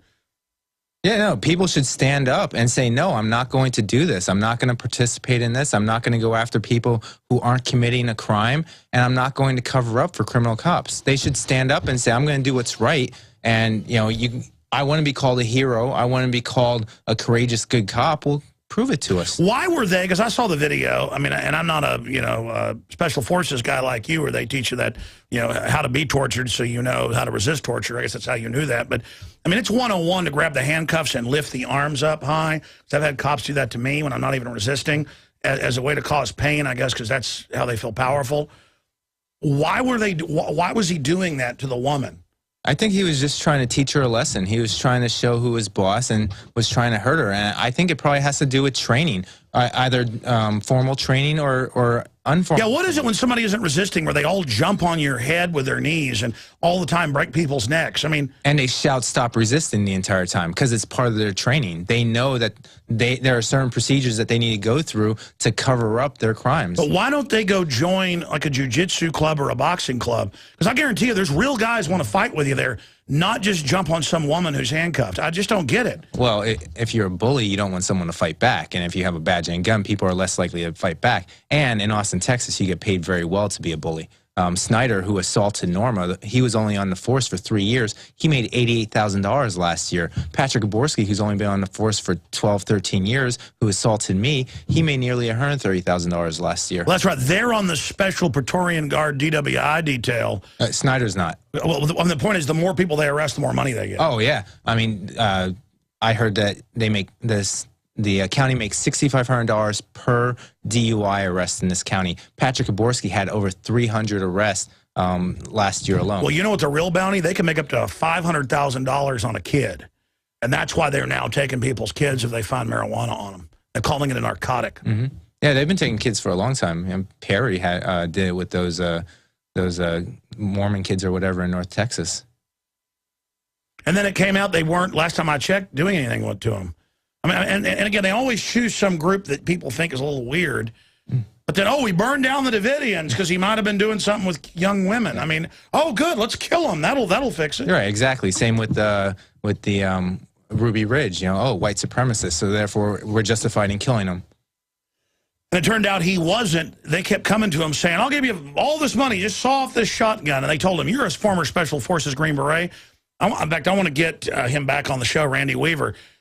We want you to infiltrate the white supremacists. He said, no, I'm not going to do that. And so they set him up and then shot his wife holding the baby and shot the little kid in the back. Yeah, disgusting. And Lon Horiuchi was very proud of himself. I mean, listen, I'm not that tough of a guy, but I've been in a lot of fights growing up in Dallas. For whatever reason, it was rough compared to this town, which I love the fact that people aren't getting in fights over nothing. But my whole deal is if like some big guy's acting tough, and, you know, doing stuff, I like start thinking about what I'm going to do to them, how much I want to fight them because they're bigger than I am. It's just an instinct, I guess a Napoleon complex you could call it. But, you know, I mean it's like, I'll show you, you know, like Yoda to Count Dooku or something. But I couldn't, but then it's embarrassing if someone's weaker than me to even imagine doing something to them. And then I see with thugs throughout history, they get more excited the weaker you are. I mean, you know, these guys were so manly, you know, they want to, you know, like go get in a bar fight with, you know, like the real deal. Yeah, and we've seen it before. We've seen the cops become extra aggressive towards the smaller women that they deal with. And Patrick Gaborski has a history of abusing women, and we're going to expose that as well. What's your proof? Well, we have people who've been afraid to come forward because they're afraid of the Austin Police Department, but we have contacts both through direct contacts and through defense attorneys who know that this guy's been abusing people for years. Every defense attorney in town knows who he is, and we're going to expose that. And so now they've indicted you. Yeah, they've indicted me. Fortunately, it's not for the felony. They just threw a bunch of misdemeanors at me. Same with Norma. Same with another woman who was arrested for filming cops. But you know, I knew a guy who was a Home Depot manager. I mean, he's been on the show before, but he got pulled over, and they said that he'd thrown a cigarette out the window, which, if I go from memory, he hadn't even done. And it's some famous cop. He's like a captain now. And there's squad car video of this, and the guy's, you know, he's paralyzed chest down. You know, he has hand controls. And the cop goes, "What are these?" He goes, "Those are my hand controls." He goes, "Get out." He goes, "My wife's got to get out and get my wheelchair." But yeah, and he goes, "No," I said, "Get out now." And he couldn't, so he beats him up because he won't walk. And then I see these TSA videos where they say to like the 90-year-old woman, "Get up," and she's like, "I'm dying of cancer." And then they drag him out and all this. It's like crazy people. I mean, I don't get, I just don't get it. Have you seen the video of them breaking pro-lifers' arms? I haven't seen that, but I've seen hundreds of videos of cops committing violent crimes over the past year because once you get victimized, you just get consumed by it. Have you seen all the videos of where people are in wheelchairs and they say, "Get up"? Yeah, there's a really sad video of a woman who just dumps the guy out on his face. He's sitting in a jail in a wheelchair. Well, some of those cases we followed where they really are quadriplegics, the bones are like sponge and it breaks their bones. Yeah, it can't be good for them. And then they laugh at them as the person's there defecating and urinating all over themselves. It's like, what? Oh, you threw a quadriplegic on the ground? This is the new... I mean, those people should be run out of the police force, but no, they're not. Right, and all I'm asking is for the so-called good, courageous cops to step up and stand up to these bullies. Start protecting the people from these bullies. No one has stood up to Patrick Gaborski. I want someone to stand up to him, or Robert Snyder, or Martinez, who I saw a woman at South by Southwest because she tried to stand up for her own dignity. What happened? They were just clearing the streets at the end of the night, and he's like, get off the road. And she goes, "I am getting off the road." And then he pushes her, and then she stands up, and she's like, "What are you doing?" And then he wrestled her down. Two more cops joined in on the assault, and then you can hear other cops out there saying, "Stop resisting, stop resisting." It was completely absurd. I'll tell you what's creepy is I've been downtown to go see a movie at the Alamo Draft House downtown. Sometimes they only show films there, and I won't go on 6th Street. They got some nice restaurants down on 4th and stuff. And I've seen like cops with shaved heads, Satan tattoos on them, black gloves. They're like, "Get off the street!" And then one time I looked and he goes, "Hi, Jones, how you doing?" And I was like, "Whoa, that's a criminal." I mean, my immediate instinct was prepare for combat. You know, just that's a bad guy right there. And what's scary is back when I was in college, that was like the thug bouncers. Like most bouncers aren't bad guys. We'd run into guys that were, you know, on it for a power trip, where you walk in with a really good-looking woman into a bar, and they'd go, "What you doing, pretty boy?" And I, you know, that's why I quit going down to 6th Street. I'm not a pretty boy now, but the point is that, my God, we're just turning. I mean, we know North Korea, Mexico, all these other countries. You turn loose, you worship government, thugs get in, you never get out of it. Generations of slavery. I mean, we're going into this. And it's really crazy. Have you seen the shaved head? And I'm not saying everybody with a shaved head's bad. I was down there talking about, you know, shaved head goons that South by Southwest reportedly sent out when the cops wouldn't do the wrong thing anymore. And then the code enforcers wouldn't do the wrong thing. They then sent goons out. You know, big guys. Just, you know, the point is, it's the muscle type guy. Some guy had a shaved head. He goes, "Hey, what's wrong with the shaved head?" My hair's all falling out. Soon mine will probably be shaved. My point is that what is this? I mean, these guys not had their butts kicked properly? I mean, I just don't understand, like, wanting to dominate people.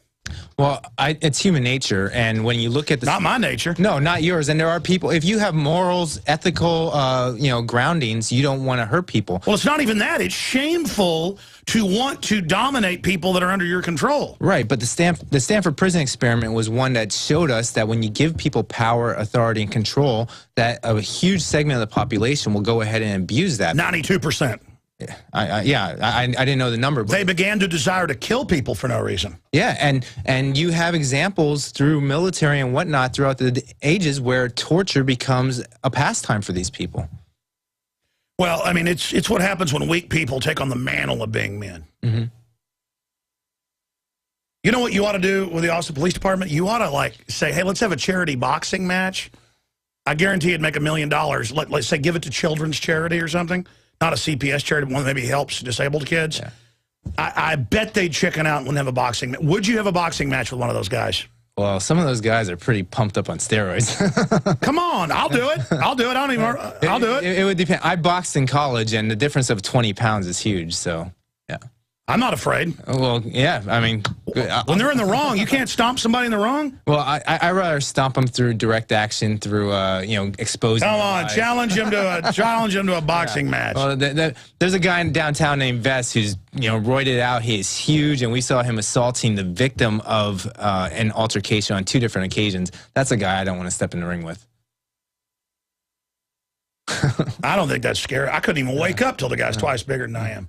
How many fights you been in? You've been in the military over there in Iraq. Yeah, well, unfortunately, I haven't been in any fights in a long time. I don't believe in fighting. You know the fun. I'm going to get into it. I'm just joking around. Anyways, the whole I just don't get it. I just don't get men wanting to fight somebody that's weaker than them. I just don't get it. Or worse, men who abuse women, right? Like they did to Norma on New Year's Day. They weren't even looking for a fight. They were just looking to throw her around because 1, they knew that she couldn't fight back even if she wanted to because she was so much smaller, and 2, they had these badges and guns on, which meant that if she fought back, it would have been a death wish. And so they abused her because they could, and they enjoyed it.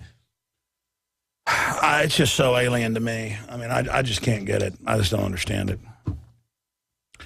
Have you noticed that it seems like they promote those people? Yeah, and I don't want to use his name because people take it the wrong way, but in the Dorner Manifesto, which I think was tampered with, but regardless, he made the point very clear that the people involved in the Rodney King beating are now the superintendents. They're up at the very top of the chain. Yeah, but it shows how twisted he was from that culture that he'd go shoot somebody's, girlfriend to get at him or somebody's daughter. Oh, yeah. I mean, just whacked out. Yeah, I mean, I definitely... And then the cops burned him up and said they didn't, and burned him up in front of us and said they'd burn him up. Yeah. Oh, man, it's bad. I think the police being out of control is a manifestation of the culture being out of control. Yeah, and I think it's really important that people who are raising children go out of their way to tell their kids not to respect authority just because it's authority. Get them to question everything, get them to challenge, well, why is this person above me? Why does this person have authority over me? And get them to believe that they're sovereign, free individuals. And then when the cops are rounding people up, putting them in boxcars like they did in Germany, then people can stand up and say, no. Well, why are you being anti-police? They were doing their job in Germany. Yeah, well, that's the problem. Doing your job is not sufficient. If you're doing an unethical, immoral job, you should either quit or resist. I think you're going a little too far about Germany and Russia and China. I think it's a good idea. We turn all our guns in, worship the government, then they'll treat us nice. Actually, they won't. People say, well, I just grovel. They'll be nice to me. No, no, no. Bad guys will then get in that like to torture people. Yeah, I mean, when you give them an inch, they take a mile. Well, I don't know about all the specifics and all the cases and all the cops you're talking about. And again, I'll just be honest. And I'm not saying this because I live here, because I don't even live in Austin anymore. I live outside Austin. I've been all over the country. I know you have too. I mean, let me tell you, the cops are a lot worse in other areas. Yeah. I mean, it is Creepville, man. Have you been around New York? I lived in New York, and it's degrees of bad. And what I'm looking for is I'm just looking for the good. No, I know, but have you seen it where like pot-bellied cops have sideways hats on smoking cigarettes? Well, I've seen the cops in New York do some pretty crazy stuff. But it's degrees of bad, and all I want are the good cops to stand up and start outing the bad cops, start arresting. But I mean, if we let the cop, and then Arte Saveda will like fire a woman cop because she punched somebody who was, I think, on tape spitting in their face. So then that's a crime of passion. I think they say because she lied about it. But then It's all about burning a few cops to act like you're doing your job. Oh, exactly. And so Art Acevedo will tell you, if you ask him about it, he'll say, no, I've fired cops before. But he fires them because they fail to tell the truth about how they committed a crime so that they can cover up for it. The problem with that female officer was she wasn't honest with her chain of command about what she did, so they weren't able to cover up for it. Patrick Gaborski, he did it the right way. He stuck to his lie, and he told the chain of command exactly what happened, and then they rallied behind him. Have you run into him yet? I have. I've run into him a couple times. The first time was pretty passionate. I called him a coward. And then the other times, he hides his face from me. He runs away, like all cowards do. I think we should handle this by a boxing match. Have you seen the movie El Cid with Charlton Heston? You know, it's actually a true story. No. In the old days, they just put two guys in a ring with swords. Yeah. Well, people were pretty nice back then, though, because you didn't want to mess with somebody unless you could really back it up. Well, exactly, and that's the thing. They hide behind their badges. You know, Patrick Gaborski would never stand up to even the women that he abuses without his badge and his gun. Now, come on, it's not abuse to like tackle a woman. That's friendly. You know, they twisted her arms. It was the torture move is called strapedo. So that was definitely torture. But we have other stories where he chokes women, where he presses upon them when he's buckling them in, where he ripped a woman out of the car so hard he ripped the woman's sleeve off of the jacket. You know, and these are not one-off instances. These are just the stories we know about with Patrick Gaborski. Well, it's pretty amazing and it's pretty creepy. We're going to come back and take a few final phone calls. We'll cover where your story is going. AntonioBuehler.com, BUEHLER.com. I'm Alex Jones. And I just say turn all your firearms in and worship government. Oh, Mike in New York's been holding for a while. I didn't even read the screen. Daughter taken due to owning guns. Mike in New York, wow, the child predators had their way with you. Tell us what happened, Mike. Yeah, thanks for taking my call, Alex.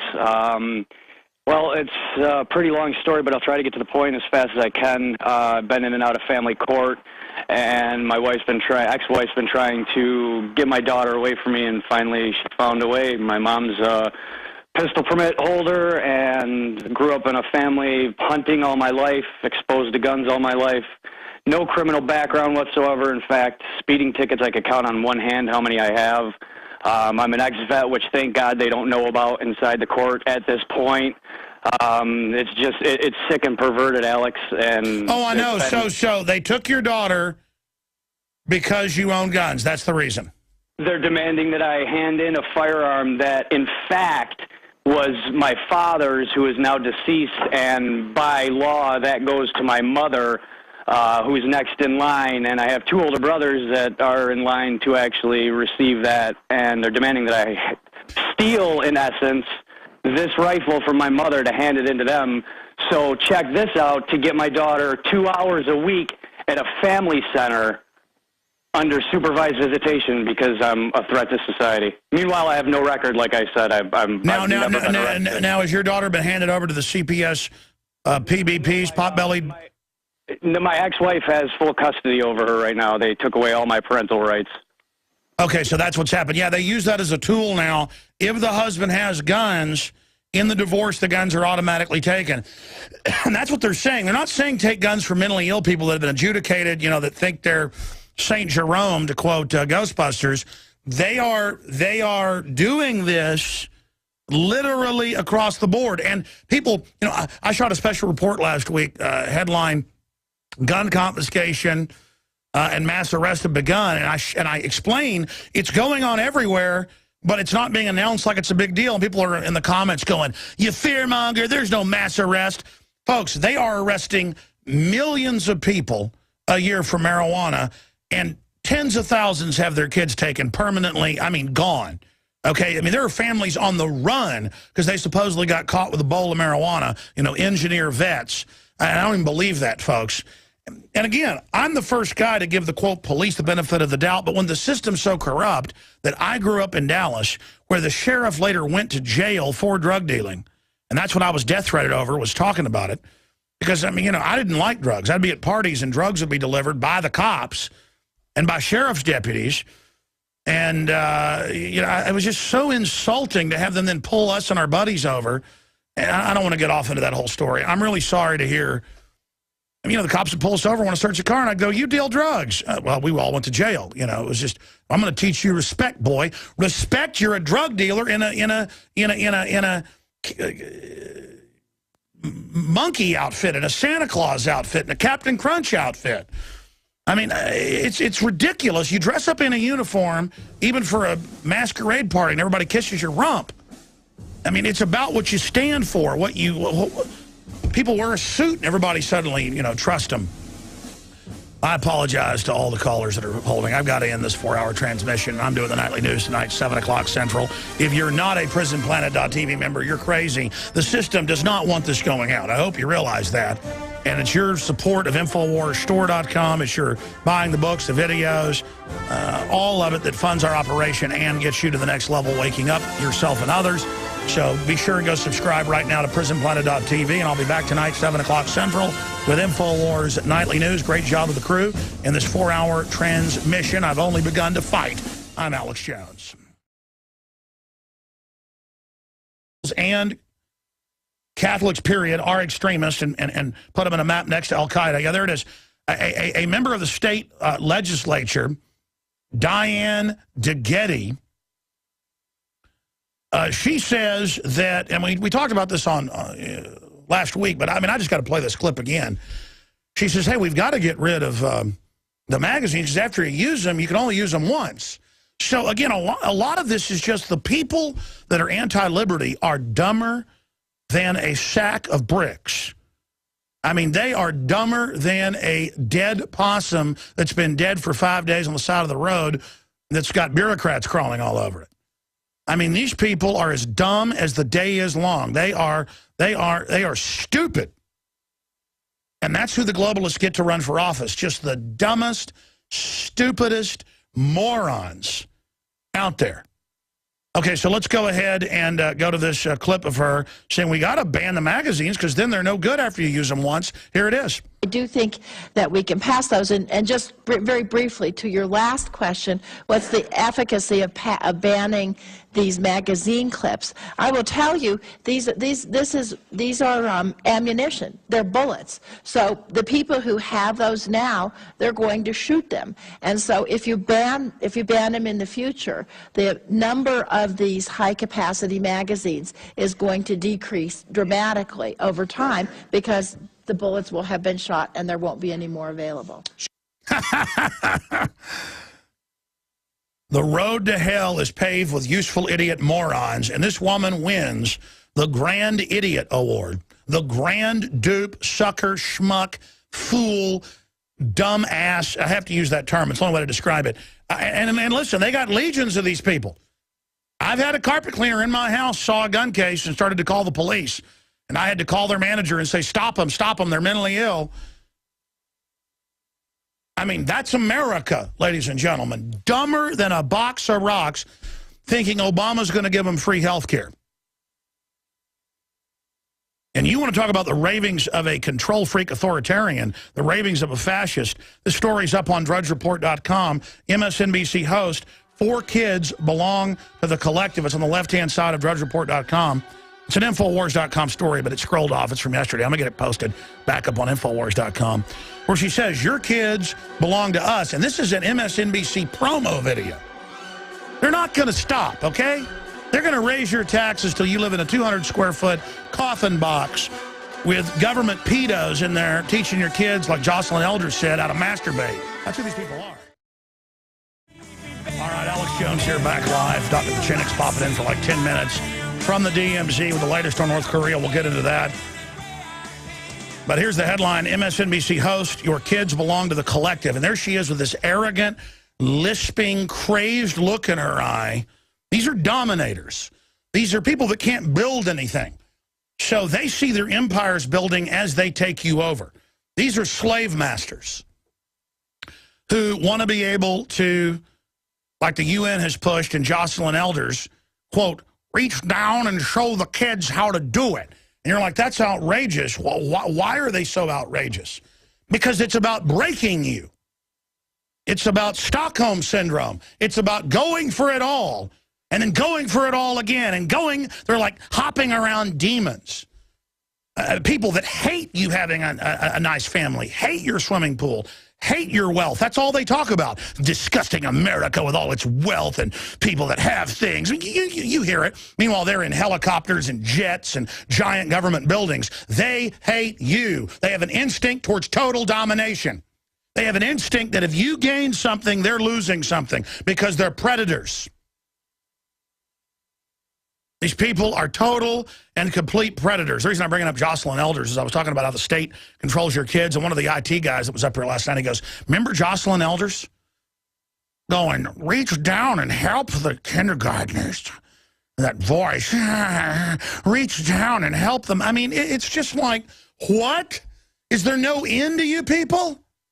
And now we've got Melissa Harris Perry engaged in total neuro-linguistic programming. People always asking me, do you know about this? Do you know about that? So I went and studied it. And it's a quack science they use that I guess only works on people that are unconscious.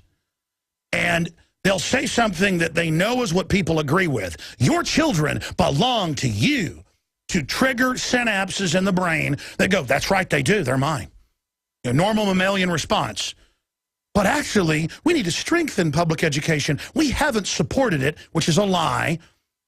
More funding to communist education, government re-education camps than any other nation in the history of the world, meant to take over society in their own documents that Charlotte Iserby details in her book, Deliberate Dumbing Down. So first she says something that's true to get you, then she gives you a lie. It's all scripted off a teleprompter. Official MSNBC ad. Your kids belong to you, and they're your responsibility. And then, by the way, we haven't been supportive of public education. But now that's all over because your kids belong to the whole community, and she sells it like, oh, we're going to take a weight off you. Let your kids stay till 8 at night at the public school like they're now pushing. Let's have over the summer. You know what? All the time.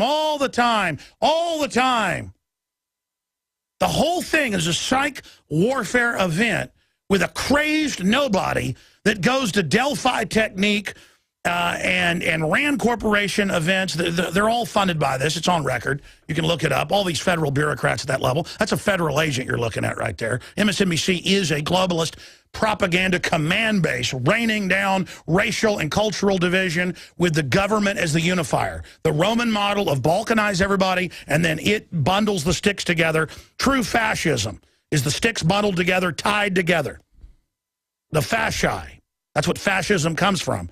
Break us into pieces so we're not strong, and then the state ties us together with hatchets above it, the sword, the weapon, the gun. You don't have a gun. The state has the gun. These are naked, conscious authoritarians running around with their tongues hanging out like wild wolves. And you're in such a trance, people are like, the government loves me. Obama wants to give me something free. Special soldiers coming out of the Ranger schools in Fort Lewis is one thing, and I've learned it repeatedly. That was the one reason why I came here. Number one, this problem is not our problem. We have contributed to this problem in South Korea through many, many ways. I would not be surprised that our POTUS, Obama and Hillary, when they went to Myanmar, decided that when we shifted all our assets into the Far East, including our CINCPAC, as well as Marines into Australia, there was no reason for it. We don't need now military forces in order to reinsure our financial interest.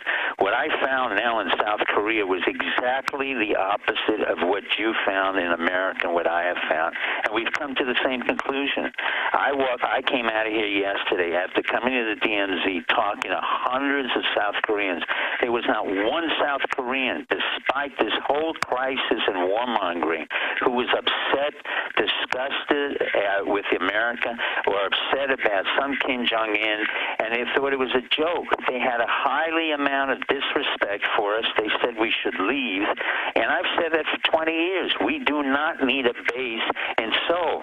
That base is worth billions of dollars. We have made a lot of money by selling it back to South Korea.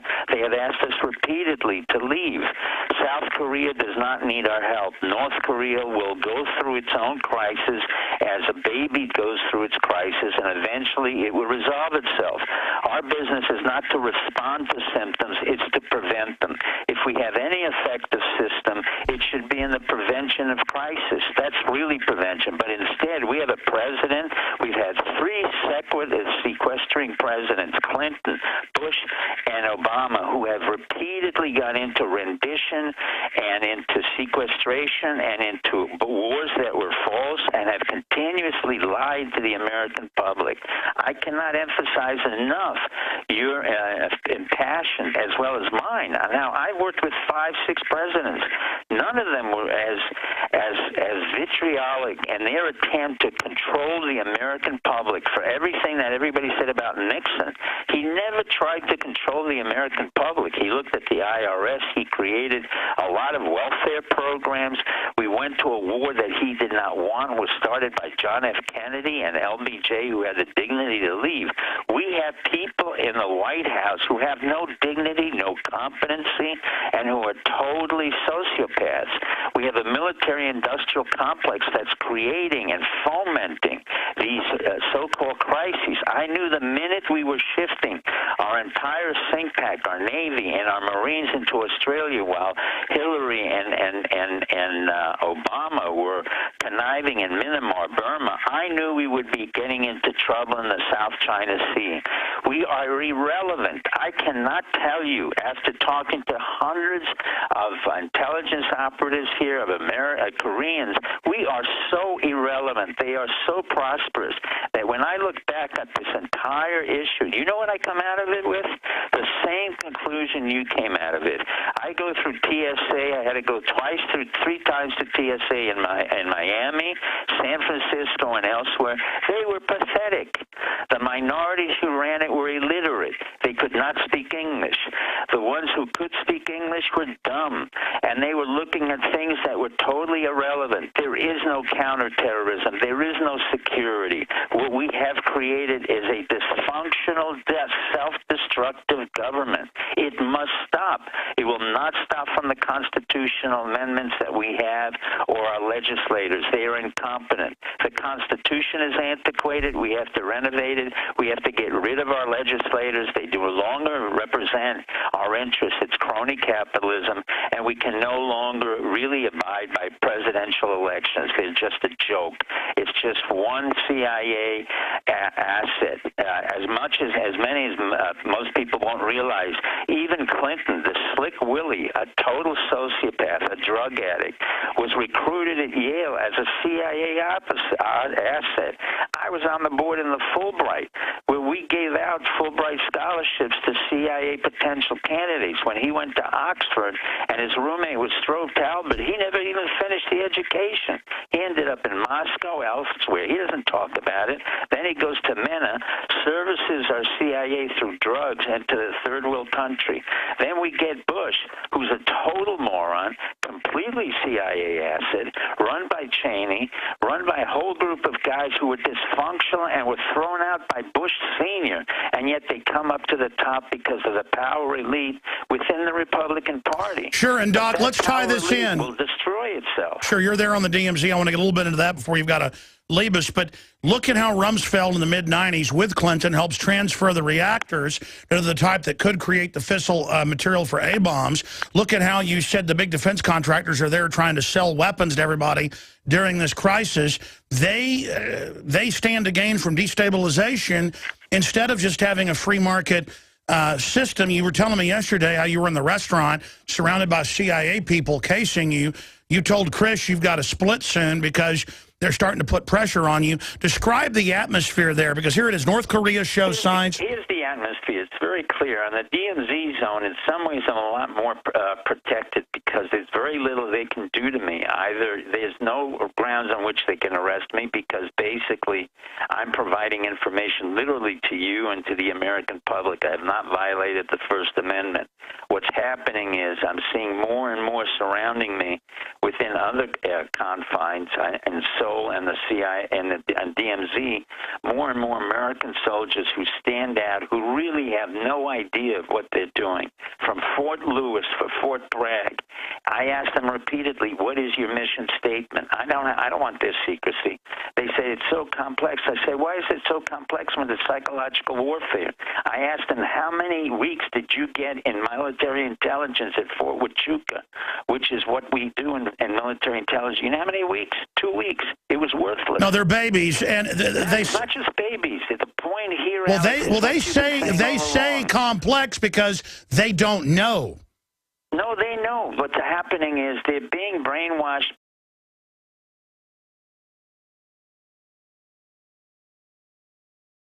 It is your PrisonPlanet.tv memberships that fund so much of what we do here on this operation. And then we're more than happy for the TV show after it's aired live, then be leaked out onto the web to tens of millions of people. That's our goal.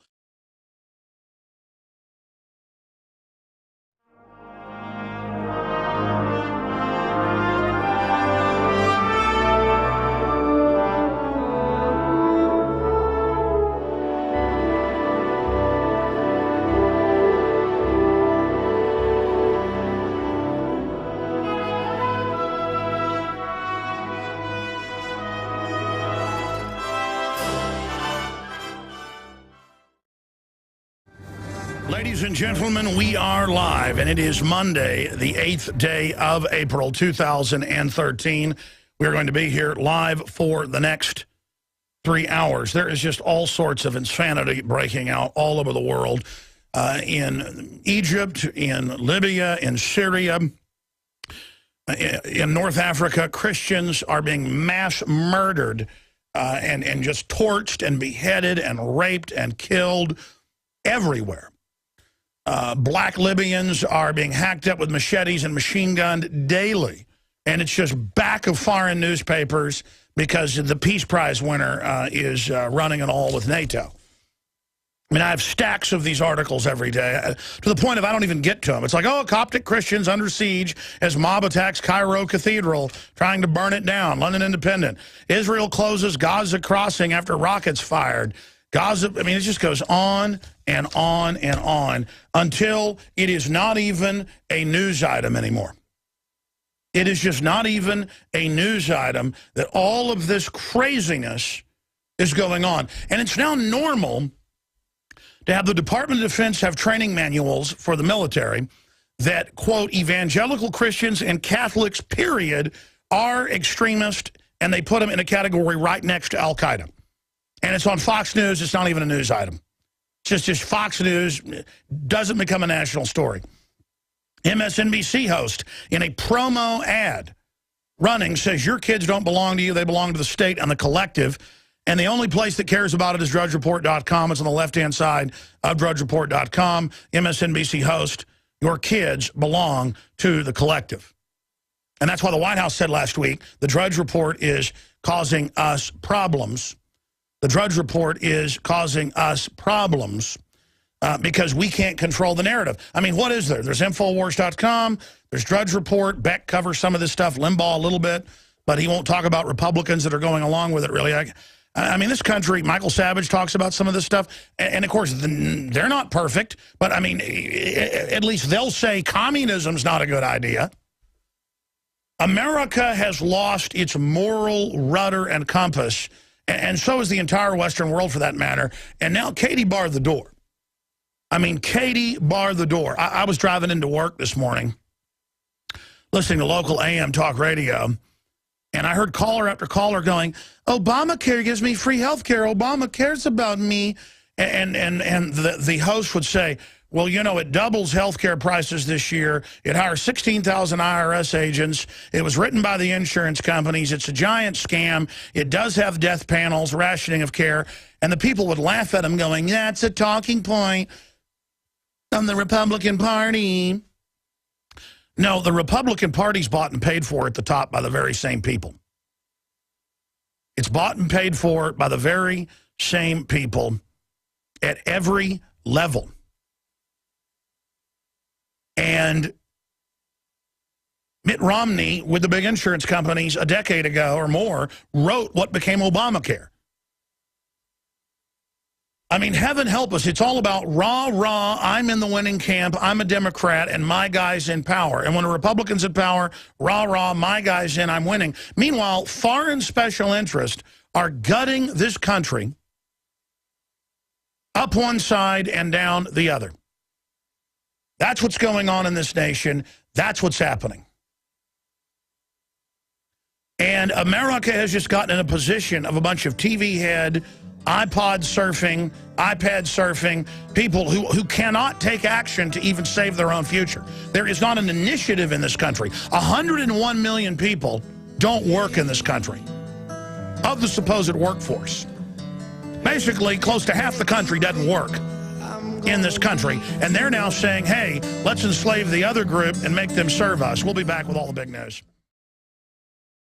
We have a full raft of guests joining us. Dr. Steve Pieczenik, who is on the DMZ, will be with us for about 10 minutes at the bottom of the hour with any updates on the North Korea-South Korea crisis that's continuing to basically escalate. And then we've got Dan Bongino, the Secret Service agent on, who's gone public defending the Second Amendment. We've got him popping in on the broadcast. We've got Mike Glenn, who's obviously known as the Stinger, a very famous basketball player, to talk about the real black history and a lot of really interesting things that he's written about in his books and how it ties into modern-day things that are happening. He's also involved with InfoWarsTeam.com, InfoWarsHealth.com. And then I'm going to go into overdrive today with Antonio Buehler, the West Point grad, no criminal record, film police grabbing on women. And so he simply went over to film it, and they got in his face, grabbed on him, and they've now had a grand jury indict him a year later. Why don't they go indict George Washington or the Bill of Rights? How about you indict a newborn baby and cut its spinal cord with a pair of scissors? I mean, that's what they do every hour in this country. Babies that are born out on the table, 9 months old, people begging to adopt it, just kill it. I mean, I say indict all the babies and put them on death row. I mean, if you're going to, again, you got the cops going around with high-def sunglasses, videoing us, government breaking in to our computers, Google breaking into our computers, all of it illegal. But they're trying to put people in prison for life in Illinois who film or tape the police. This is the upside-down world. By the way, I heard that Police Chief Art Acevedo wants to come on the broadcast because I guess he heard me talking about how he should move back to Cuba, where they take the guns from the general citizens. He supposedly fled there as a child with his parents from the tyranny of Cuba, and now he says you shouldn't be able to have a 15-round mag. Shut down the gun shows. And he said in his speech, you either go along with this or you're with the criminals. Hey, Art, crimes dropped 49% because of the proliferation of firearms since 1991, FBI's own numbers. Stop putting out the Southern Poverty Law Center, ADL, Million Mom, 13 bureaucrat march, 14 bureaucrat march. I've been out to these in Austin. Stop sitting there with all your fake bluster. You bet I want you to come in here. Whenever you want this week, come into studio. I can't wait. I can't wait. Come in studio. Came up to Jakari Jackson. They were out there at the 15 bureaucrat and 14 communist march down at the Capitol, demonizing the Second Amendment here in Austin, Texas. And Art Acevedo came over and said that, he wants to come on and confront me. Well, come on.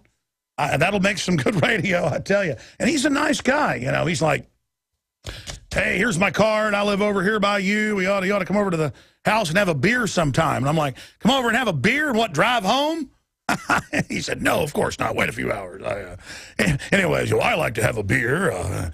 It's just all anthropology, sociology, as he's here trying to calm the natives and get us to turn in our boomsticks and go on the reservation. He's going to pat me on the head. He's definitely a slick one. A Fed, if I've ever seen one. And so we will certainly get him in here. I'm looking forward to that.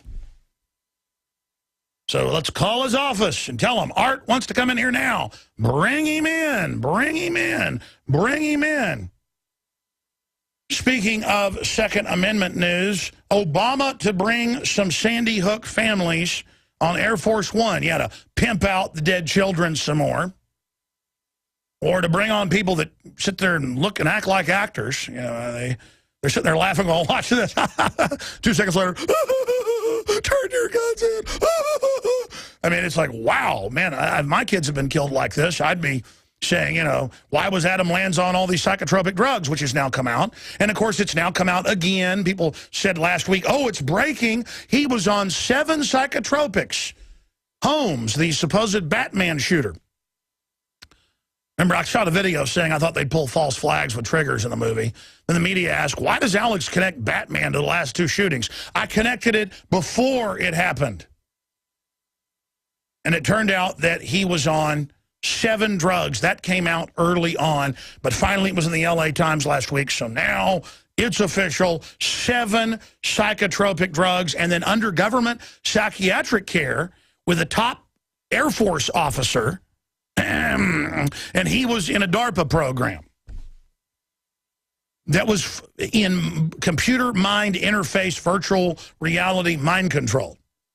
And then his dad was involved with the big 6 megabanks writing key software. I mean, just talk about the same history. Harris and Kleinbold's parents, both involved with DARPA.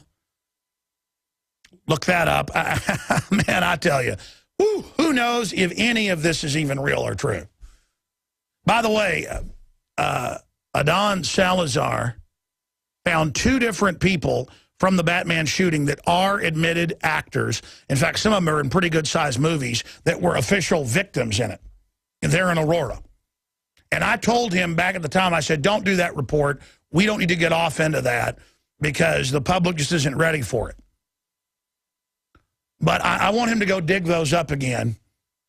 I mean, you've got the promo reels, and it's not like people are saying, hey, this guy's an actor, hey, that guy's an actor, hey, this guy looks alike. There's a lot of schizophrenics out there that think, you know, I'm Bill Hicks or whatever, when I'm actually a reptoid. I mean, come on. We all know the truth. But expanding on this, these are people that are admitted actors. And I don't mean just all these wannabe actors. I mean, they're really actors. And they're on the news going, look, I have my pay stub. Yes, I saw it all. One guy acted alone. We need to restrict the Second Amendment. And I mean, they've even had Al-Qaeda out there, you know, with a cut, okay, roll, take 3 on CNN. And the Russians were able to descramble it and put it out where they're literally going, okay, ready, action. Okay, as soon as I say action, start firing the guns. Okay, action. Are you ready, CNN? Oh, okay. You know, amateur actors, amateur CIA guys. We need an actor, Gary. Right out of Team America. Hold on. Okay, I'm ready to go. Yes, we are here in Syria where Assad is hurting the children. And as you can hear, pow, pow, pow, pow, pow, pow, pow. There are dead here. Yes, they are killing us. Help us, America. Help us, America.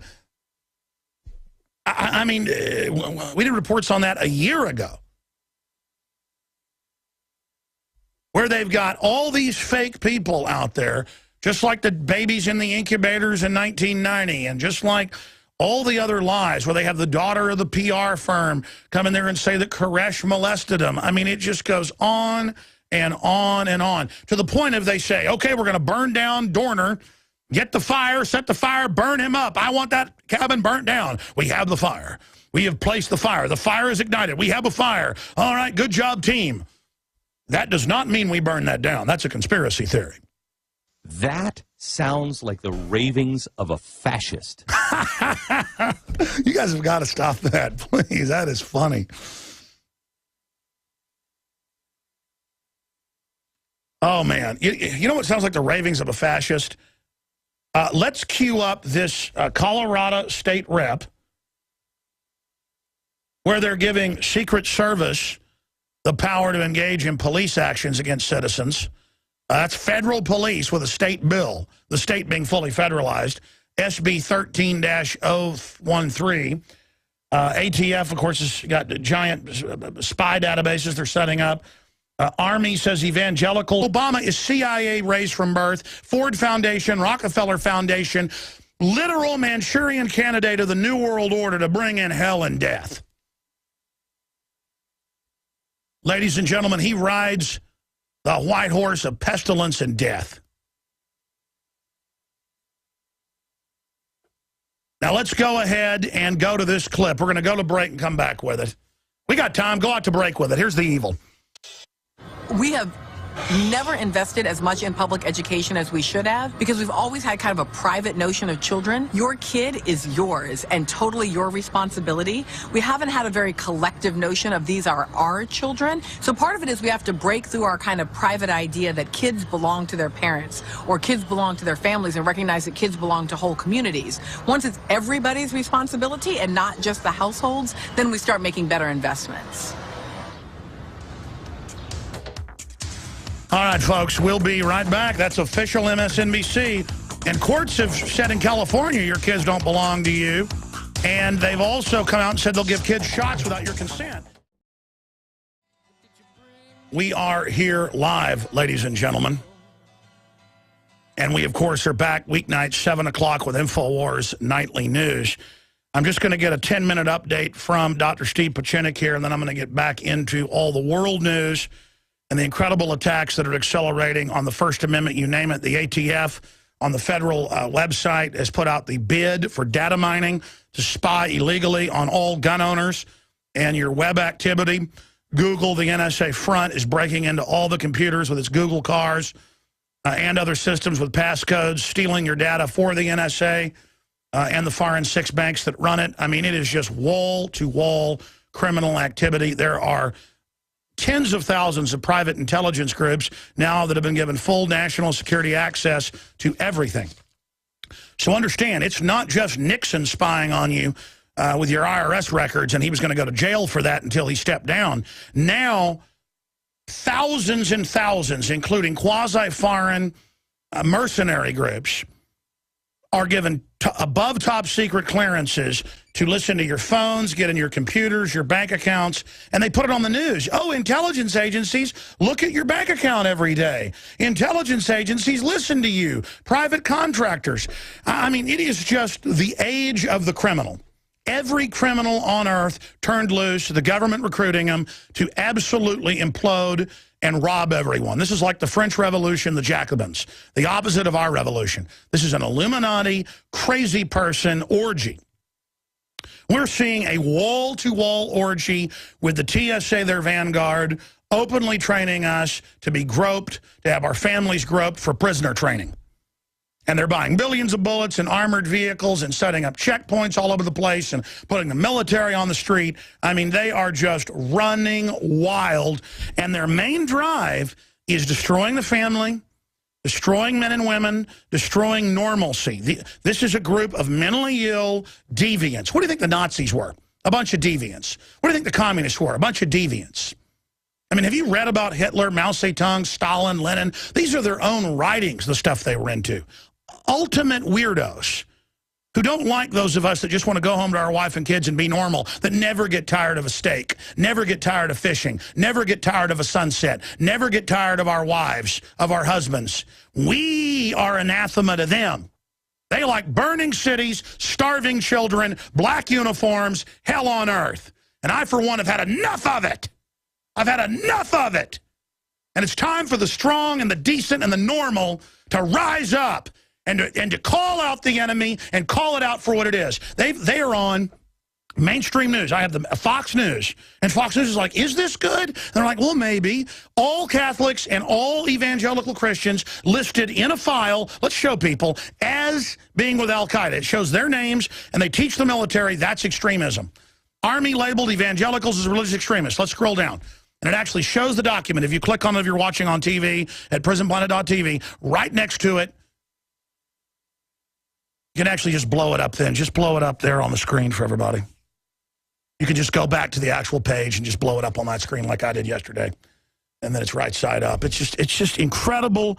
This is a psychological warfare tactic where they're totally beyond gaslighting everyone. They are just creating total learned helplessness and a mass Stockholm Syndrome effect using normalcy bias. And they are on purpose frying everyone's brains right now with MSNBC officially in promos saying the state runs your children, the collective is here, we're taking your guns, and they've got their talking point minions calling into talk radio going, there are no bullets, there are no drones, there are no checkpoints, there is no TSA, the health care is all free, everything is wonderful, and you hear them giggling and snickering, saying to the host, I heard it this morning, calling in a group, the host didn't even know what was happening as I was driving into work on 590, going, that's just in your chain emails. None of this is happening. None of this is happening. As if we're so weak-minded, they sit there and tell us this isn't happening. I'm sorry. Let's go to Dr. Steve Pieczenik, who doesn't need an introduction. He flew out there to cover it, former top hostage negotiator for the State Department and crisis manager, helped get the Camp David Accords through, was involved with General Boykin founding Delta Force in 1979, and has also been involved using psychological warfare to overthrow governments. And he says, he just told us during the break, he's got to leave very soon because they're putting major pressure on him now, the globalist intelligence groups, to kick him out of the country. And he's there on the DMZ with official, the Korean government, because they know him, he was involved in the democratization of the country, has got an attaché attached to him, and he can give us a report on what's happening to him right now and the latest from North Korea. But first off, Doc, what do you think about my rant about authoritarianism? Well, you know, it's ironic. You and I have telepathic feelings. You're far more assertive and a little bit, quite frankly, without being facetious, you're far more historically referenced. I was so impressed with the Plato and the Nietzsche reference that I was taken aback and I had to go read some. But let me just get back to exactly what you were saying. This is not a rant. Let's make it very clear. One of the things that I learned here on the DMZ zone and in Korea and in interviewing our soldiers, our